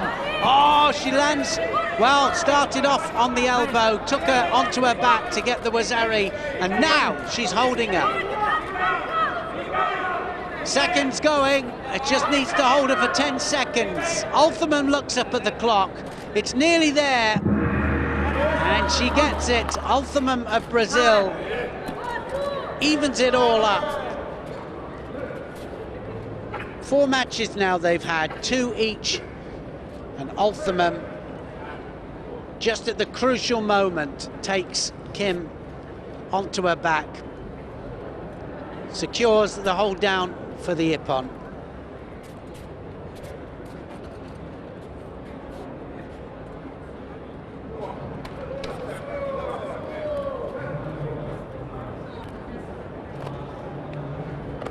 Big celebrations.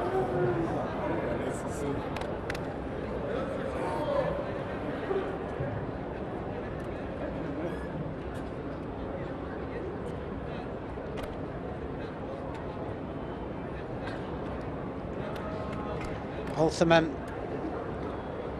lost in the semi-final to Ortiz, the Olympic champion from London. 2-time world champion as well. So that's the only contest she lost. Look at that, drives her opponent onto her back there.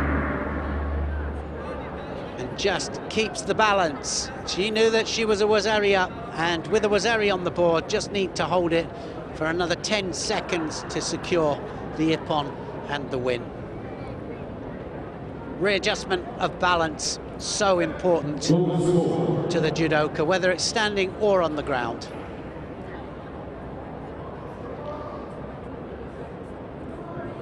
So well-deserved bronze medal there for Brazil. The other fight just being played out, and then we'll start with the final. Adelas Ortiz of Cuba against Sonny Akira of Japan. That's just about to happen. We're a couple of minutes away, so stay tuned for more judo action.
Just a few seconds away from the final of the plus 78 kilograms. Don't forget that we started with the very lightest weight categories yesterday. Always starts with the lightest weight categories. Under 48 kilograms for ladies, under 60 kilograms for men, then works up in increments.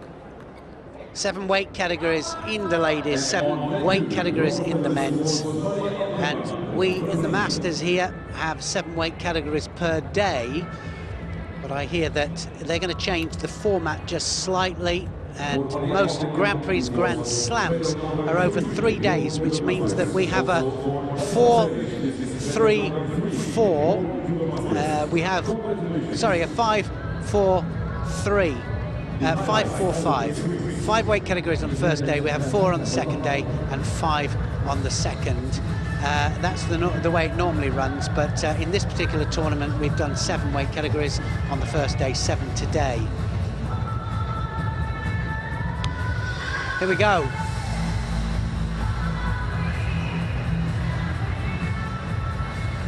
Ortiz coming out here to fight Sonny.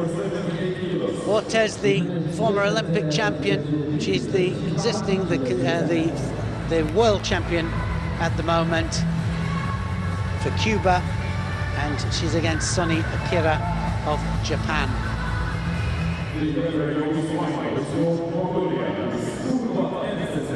Sarah Asahina, Sarah Asahina, who is the current world champion. She is not here. Sonny gets the nod because she beat Asahina in the final of the Japan tournament. It's a great example of not always the world champion going. So she's the one that gets the chance of fighting here against Ortiz. Ortiz was world champion last year.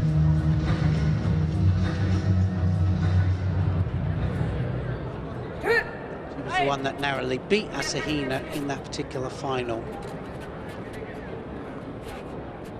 Ortiz in white, Sonny in blue, and I think that probably going to be Ortiz that'll have just that little bit too much for Sonny, but you can't tell.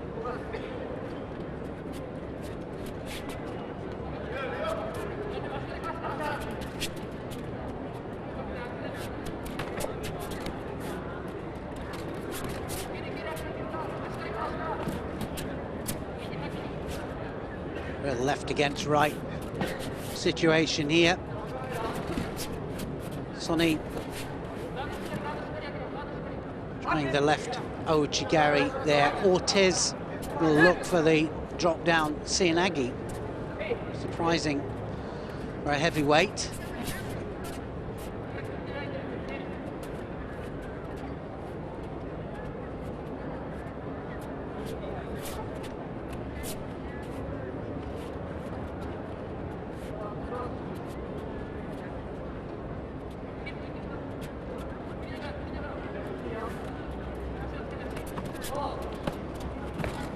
There's the Cianagi. Oh, it's a beautiful driving Cianagi, and it was fast as well. Full rotation, full intention.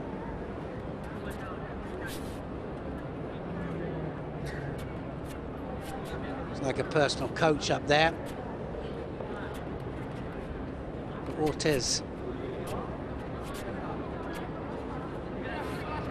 Sometimes you can have personal coaches there. National coach, of course, is the one that will sit in the chair. It's not always the one that does most of the work with a particular athlete. So Sonny gets a Shido just off the pace a little bit. Ortiz is the one that's attacking.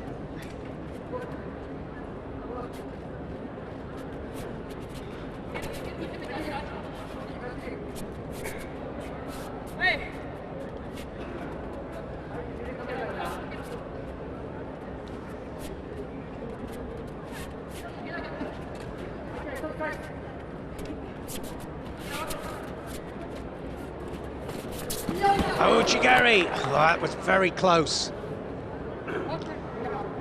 Just manages to turn out there, Ortiz. Look how she drives off the back leg there. Ortiz did well. The elbow went out. No score. And 1 minute 33 left of this contest. Well, of the first 4 minutes anyway.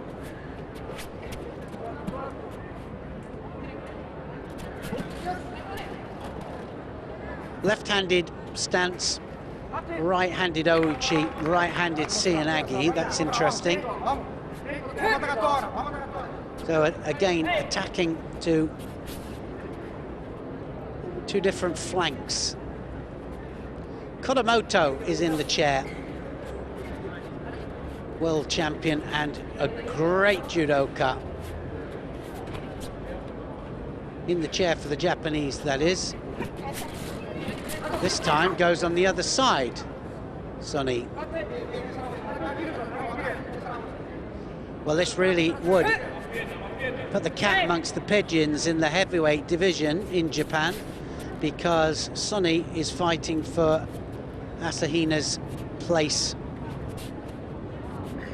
for the Olympic Games, that is. It has really started to hot up there, and they'll have a few domestics to sort out who's going to go, because they'll have fighters not far off in the qualification, and they'll send the one that they think is more likely to win the gold medal. Ortiz pushing Sonny, for me she was anyway, towards the edge of the area. Action reaction, I think, was the main aim.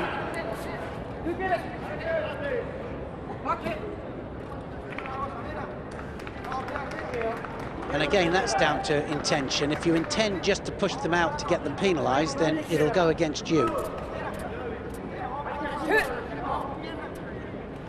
A bit of a limp walking back here. Took the long way back. Still no score, into golden score. Golden score.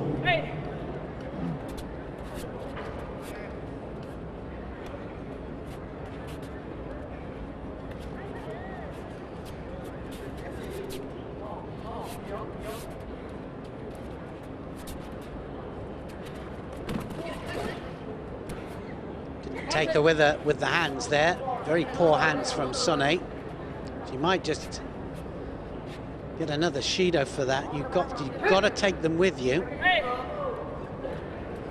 Gets away with it. Like I said, a lot of the rules given for intention. tension plays a big part.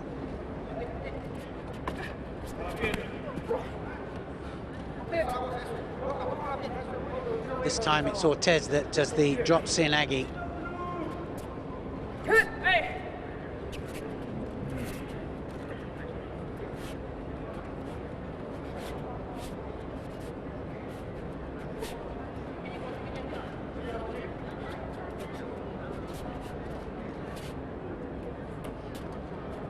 Well, anybody's match this is. Minute into golden score, one score will do it, and here she goes. Sunny now, left-handed stance. Is she going to switch it up? Seoinage first of all. And really now she's going to start piling on the pressure to Ortiz.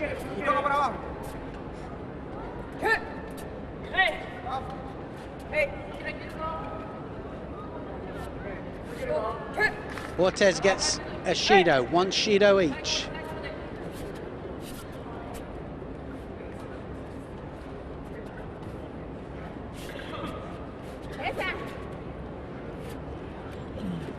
We're going to see a score any second now. Sunny goes in left-handed, and this time a flop and drop there from Ortiz. Again, no hands. Gets the second penalty, quite rightly so too. I think you've got to be consistent with it.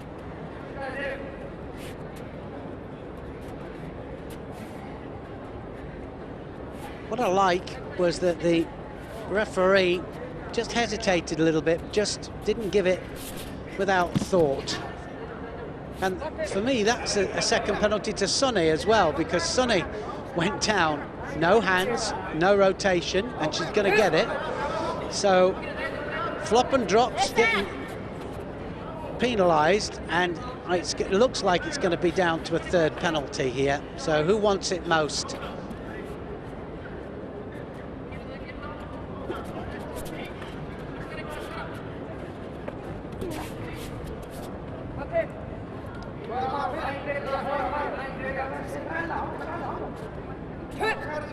Both just looking that little bit exhausted, but I think Ortiz more than Sunny. Sunny's going to switch to the right Ouchigari any second now. He's just looking for the right moment in.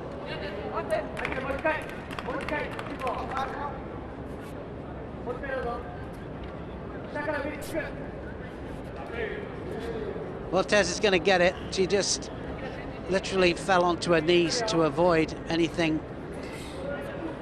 So third Shido goes up to Ortiz. Sunny wins the gold medal. Gold medalist in 2018 for Judo Masters for women over 78 kilos in blue judo. Bit of an anti-climax, really, considering all of the amazing judo that we've seen through the 2 days.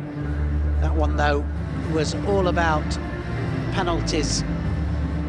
Penalties for not attacking in the right way, dropping onto the front, not using the hands in the right way, not rotating fully.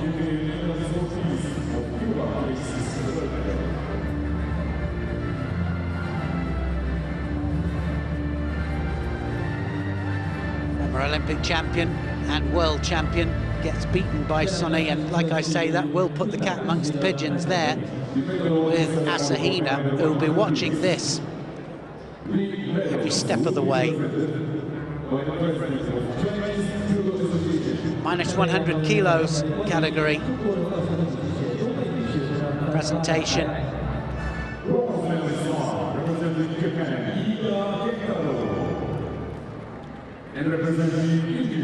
Aida Cantaro.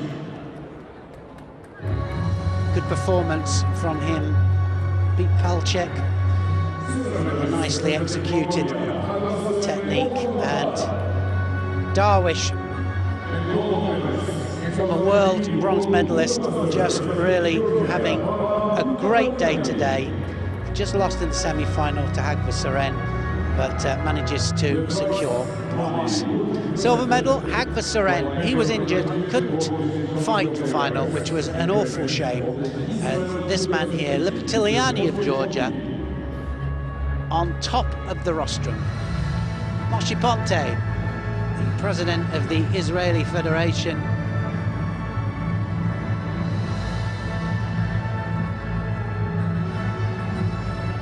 presenting the prizes. And the flowers will be presented by Office Manager of Guangzhou Oriental Culture and Community. 下面要让这个欢迎广州外界文化产品有限公司，那不是只为全多美先生送上鲜花。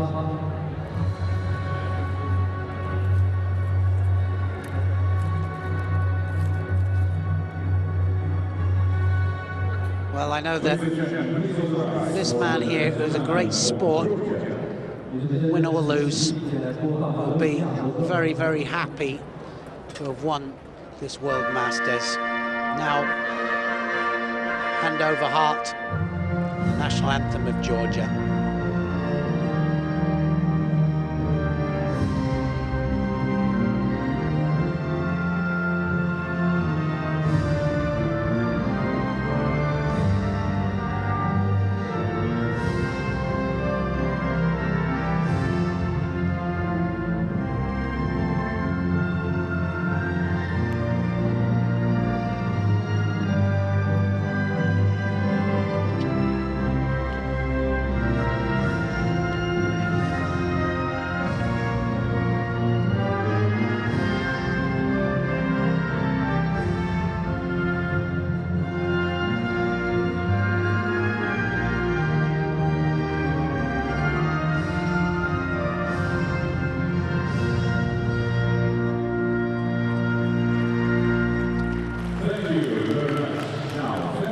Well, normally he looks really big smiles and very happy when he's on top of the rostrum, and probably just a little bit sad that he couldn't win it the way he wanted to win it against a fit Hagva Soren.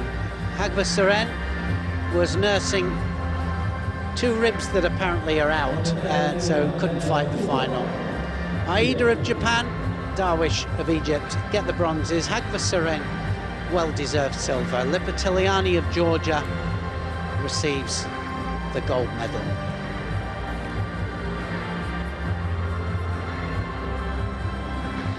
The last category, the heavyweight men.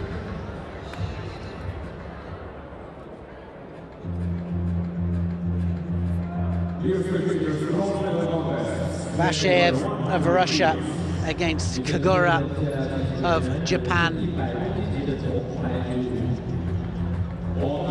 That's the bronze medal match that we'll be covering. David Mora of Brazil, Altabayev of Uzbekistan on the other mat. And then, when both these matches are finished, we will finish off with the gold medal and last match of the tournament.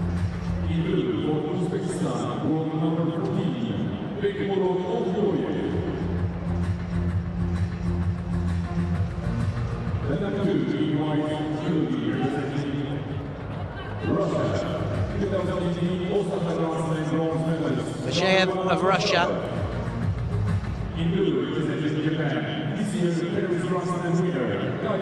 One of the smaller Russians that we've seen out, and Kagura, one of the smaller Japanese that we've seen, but still when you're standing next to them, I can tell you they're huge. They are big.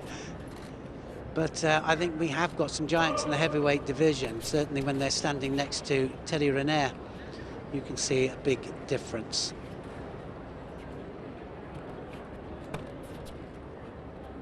Rafael Silva as well, giant of a man. We'll see him in a minute. And look at that, big arm over, goes for Sumigaeshi. Bashev committing, and Kagura looking for the counter.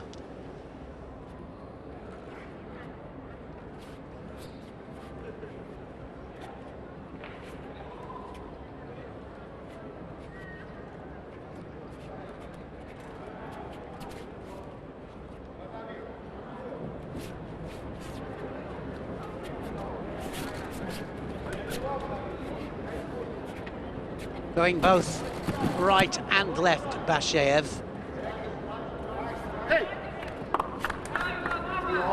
He takes a left-handed stance, then he'll just suddenly switch it to right, and he does it quite naturally as well. He really does. I think if you asked him whether he was right-handed or left-handed in a judo match, he wouldn't be able to tell you.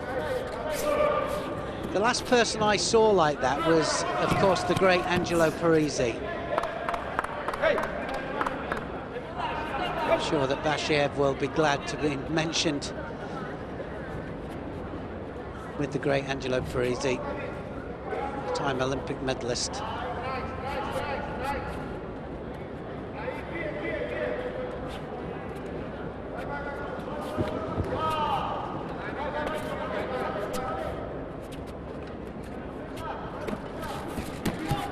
Tries the left Kouchi.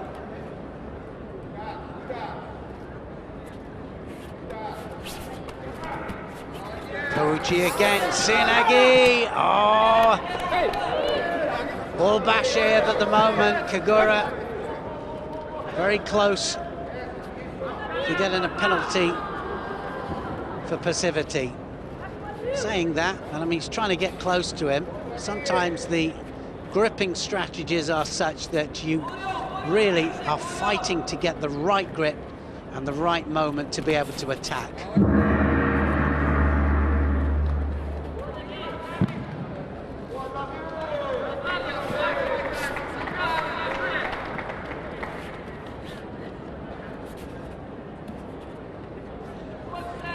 Well, I know that Brazil are going to have two heavyweights on the rostrum here in the heavyweight division, and that's some feat. Now then, did he push him over there? Didn't quite. It's more Kagura falling on his back there for the sacrifice. David Mora just won the other bronze medal, so he'll be up there with Rafael Silva, who has a chance of either gold or silver.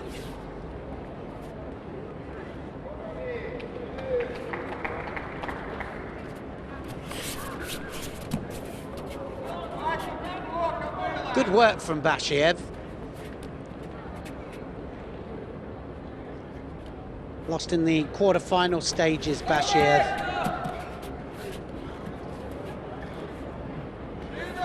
He was the one that lost to Silva, and a nice Sinagi attempt from Kagura.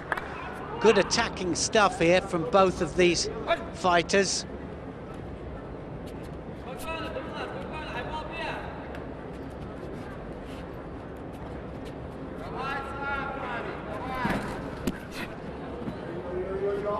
Well, it's a very even match. Both of them attacking with intention every time they attack. Sinagis on both sides. Nice little switch of a Kouchi we've seen from Basheev. Opted for a right-handed stance, and yet he's dropped left a couple of times. Golden score.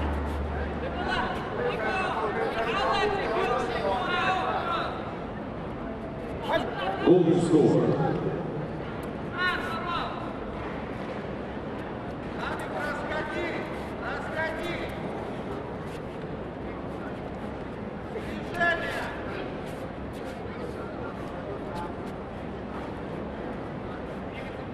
Well, I really couldn't tell you who I think. They've got no penalties on there, so it means that they've both been full on attacking with full intention, and like I've said, you know, both fighters, credit to them.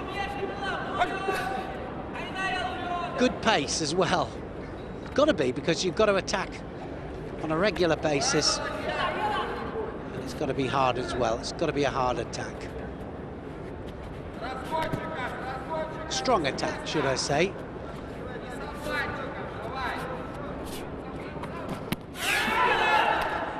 Nice Sinagi there from Basheev. And this time, Sari Surikamigosh. Any score on the board now will win it.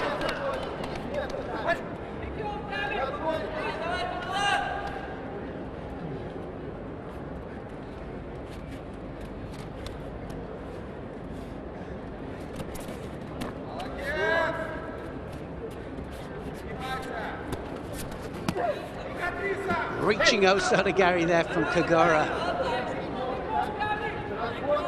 Watching with interest here. Kosei Inui really looking for a heavyweight to contest at the Olympic Games. Has he found one? Certainly he's got one with spirit, that's for sure. Good trainer, watched him train at the Tokai University. He's a member of the Tokai University, same university as Kosei Inui, so probably has quite a bit of input into Kagura. Oh, nice change of direction. Almost. Kagura just manages to turn last second.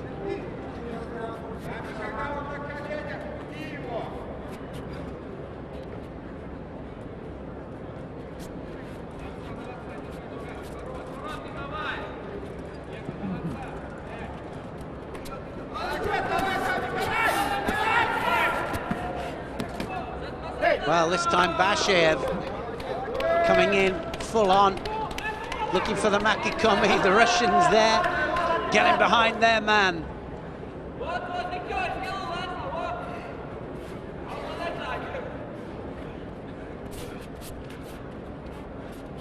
Well, we've seen the great Mikhailin out a couple of occasions, the last tournaments, and of course 39 years of age.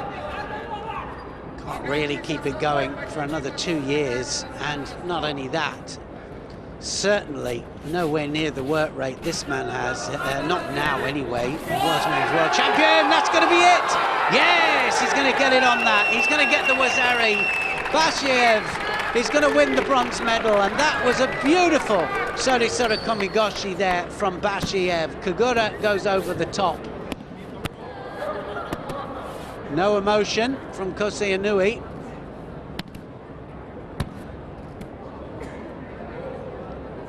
Looked to me as if he injured himself on the way over there, Kagura.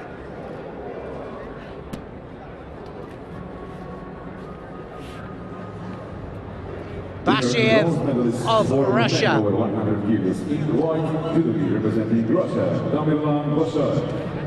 Gets the bronze. Brilliant performance, great work rate. Got to say that that was a superb work rate. Never stopped coming on, never stopped attacking, right and left. And he wasn't blowing, was he, at the end of that either? Sorisora Komigoshi, and he went onto his head there. He went actually onto his head, twisted his head.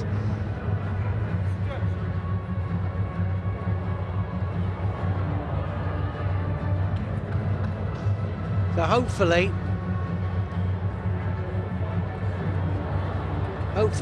won't be hurt too badly there, Kagura. Great opportune technique though from Bashiev. Bashiev getting the bronze medal, the second bronze medal. Murrah gets the other one, and just being helped off the mat there, Kagura, so he looks all right.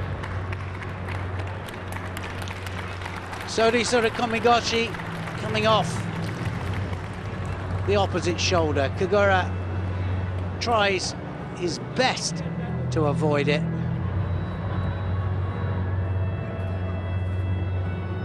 Couldn't help where he lands though. In the end, it's on his side for a Wazari. One more match to go in this heavyweight division, and it's the world champion just about to step out. Guram Tuchishvili against Rafael Silva.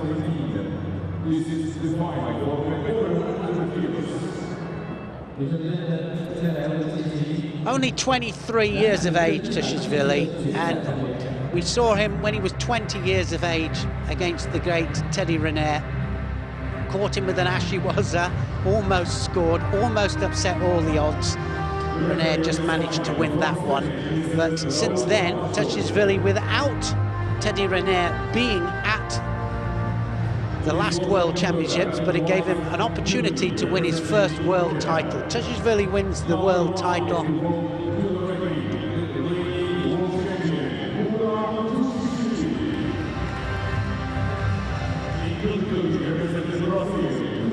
Here he is, up against Rafael Silva. Two Brazilians going to be on the rostrum in this heavyweight division. Brilliant achievement. Tushishvili in white, and he'll be looking to go right the way underneath Rafael Silva. But Silva, chance to win a really big tournament here. There's the Cianagi.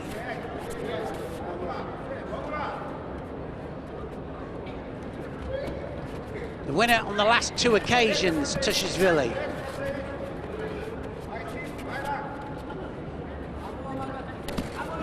Sorisura Kumigoshi again, dropping underneath Silva. Silva will have to get on the pace.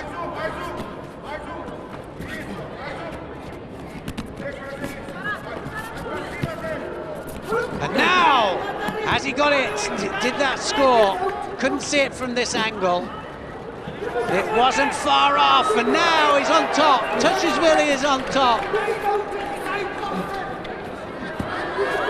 Oh, he's still struggling there. Silva has not given it up yet. And he went off the head there, Tushishvili, which makes it a little bit more difficult. Now he's got it. Kazure Kamisho Gatami just manages to keep it, and he gets the ippon. Tushishvili wins the gold medal. The world champion does it again against Rafael Silva. So aggressive from the very start, and he didn't stand a chance really, Rafael Silva. Growing in stature every single match. Tushishvili came into this as the world #2. It might change. I'd be interested to see, without working it out. He's going to get massive points for this. It might put him up to world #1. He's the world champion. And Teddy Riner says that he's going to come back for the Paris tournament in February. So it'll be interesting to see if Tushishvili fancies his chances against the big man. Of course, the Olympic Games is the most important event because it'll be the Olympic Games that Tushishvili will want to win. And of course, Teddy Riner will want his third Olympic title.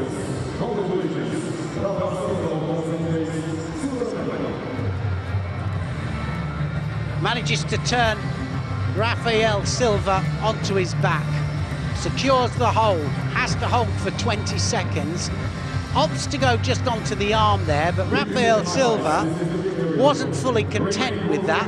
He thought, no, I'm going and I'm going to get out, but just manages to keep control. And then, once it's secure, it's all over. Just about comes out of it on the 20-second mark, Rafael Silva. He didn't give up, didn't just lie there, always struggling. But in the end, the world champion does enough.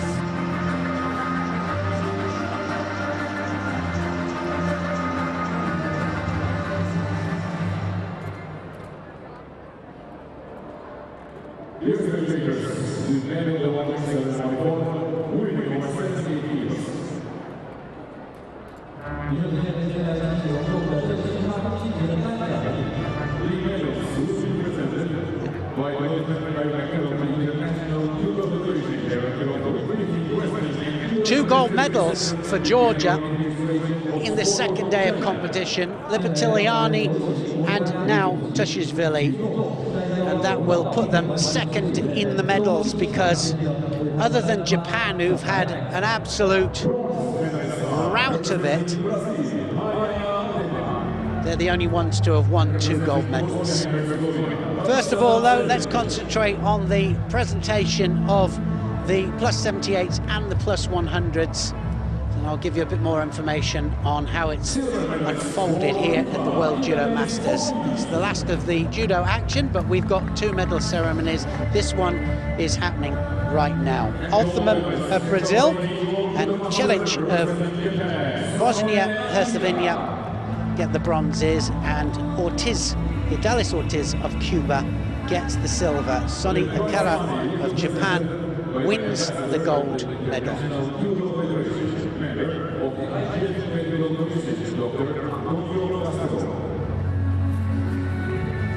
Certainly, she will upset the apple cart a little bit there. They've got two heavyweights that will be able to qualify, I think, for the Olympic Games. Which one will they send? I think probably they'll send both of them to the World Championships next year in Japan, and it will sort itself out there.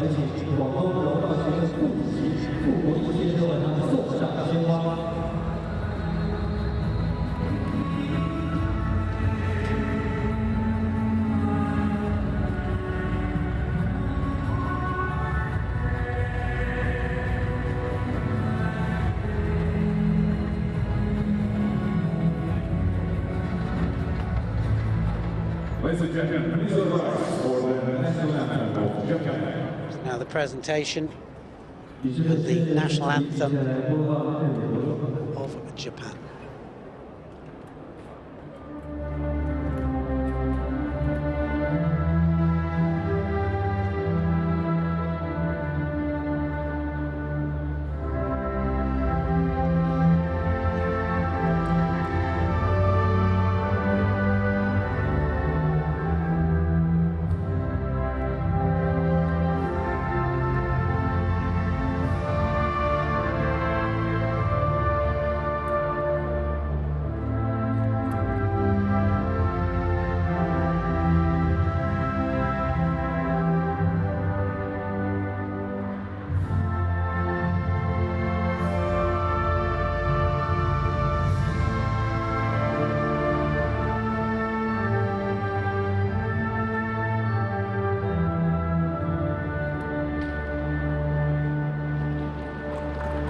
Thank you very much.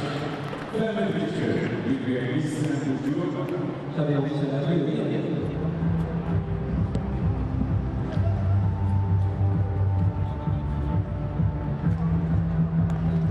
Othman of Brazil, Cilic, Bosnia-Herzegovina. They get the bronzes. Dilis Ortiz, the former Olympic world champion, receives silver.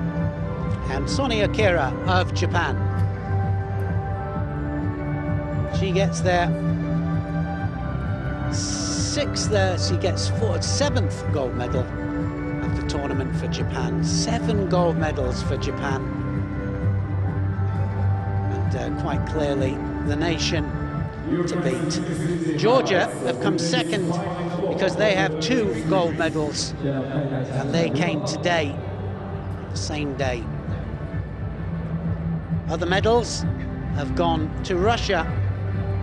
Gold medal to Russia, Azerbaijan, Kosovo, France, Spain as well, with Shratasvili getting their first ever World Masters gold medal, and that's to go with his first ever World Championship gold medal earlier in the year.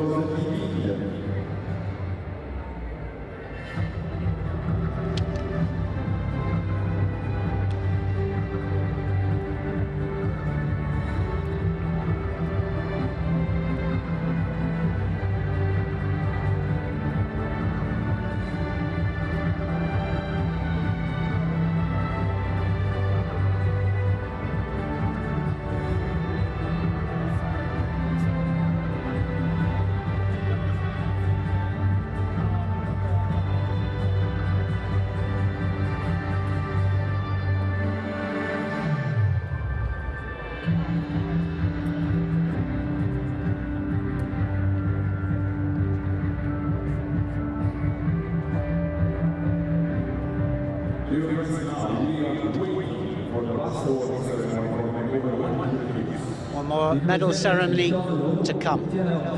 Plus 100 kilos category for men.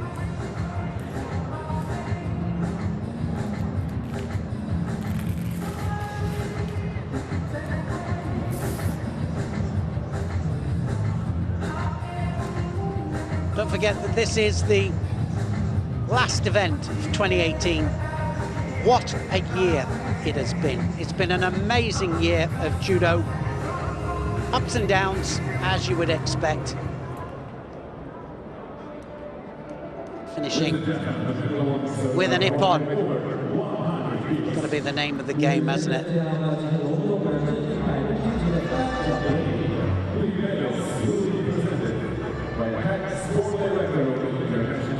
Plus 100 kilograms. Medal ceremony.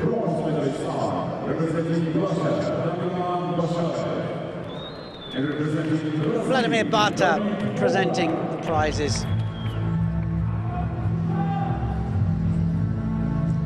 David Moura of Brazil receiving his bronze medal there. And Bashev, Tamerlan Bashev of Russia, doing Russia proud, never stopped coming forwards, never.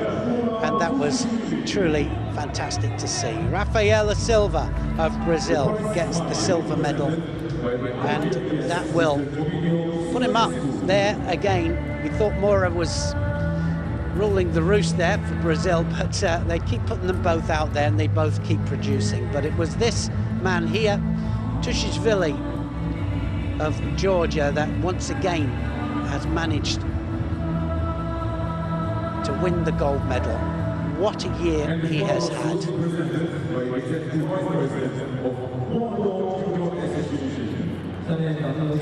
He ends the year as world champion, world masters champion, world number 1.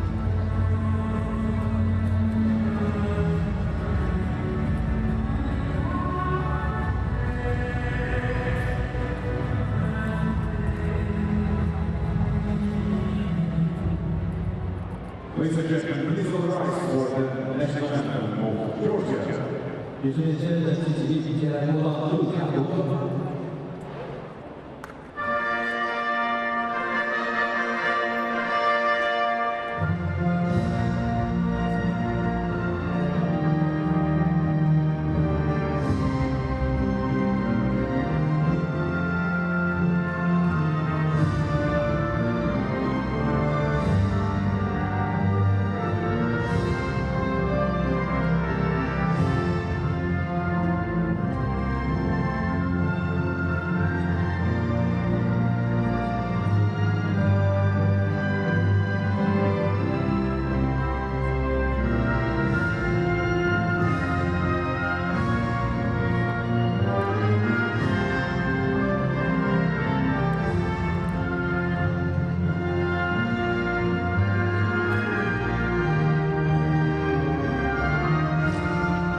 Well, what an end to an incredible tournament. What a year it's been. This is the last tournament for 2018, and now the final countdown towards the Olympics begins. 2019, 2020, it's coming round so quick. Now the athletes can take a much-needed rest before it all starts again in the new year. Hopefully, some of them will celebrate. I hope you all have a really happy Christmas or happy holidays, and that 2019 is a prosperous one for us all. From me, Neil Adams, it's been my absolute pleasure as always. From me, it's goodbye for now until 2019.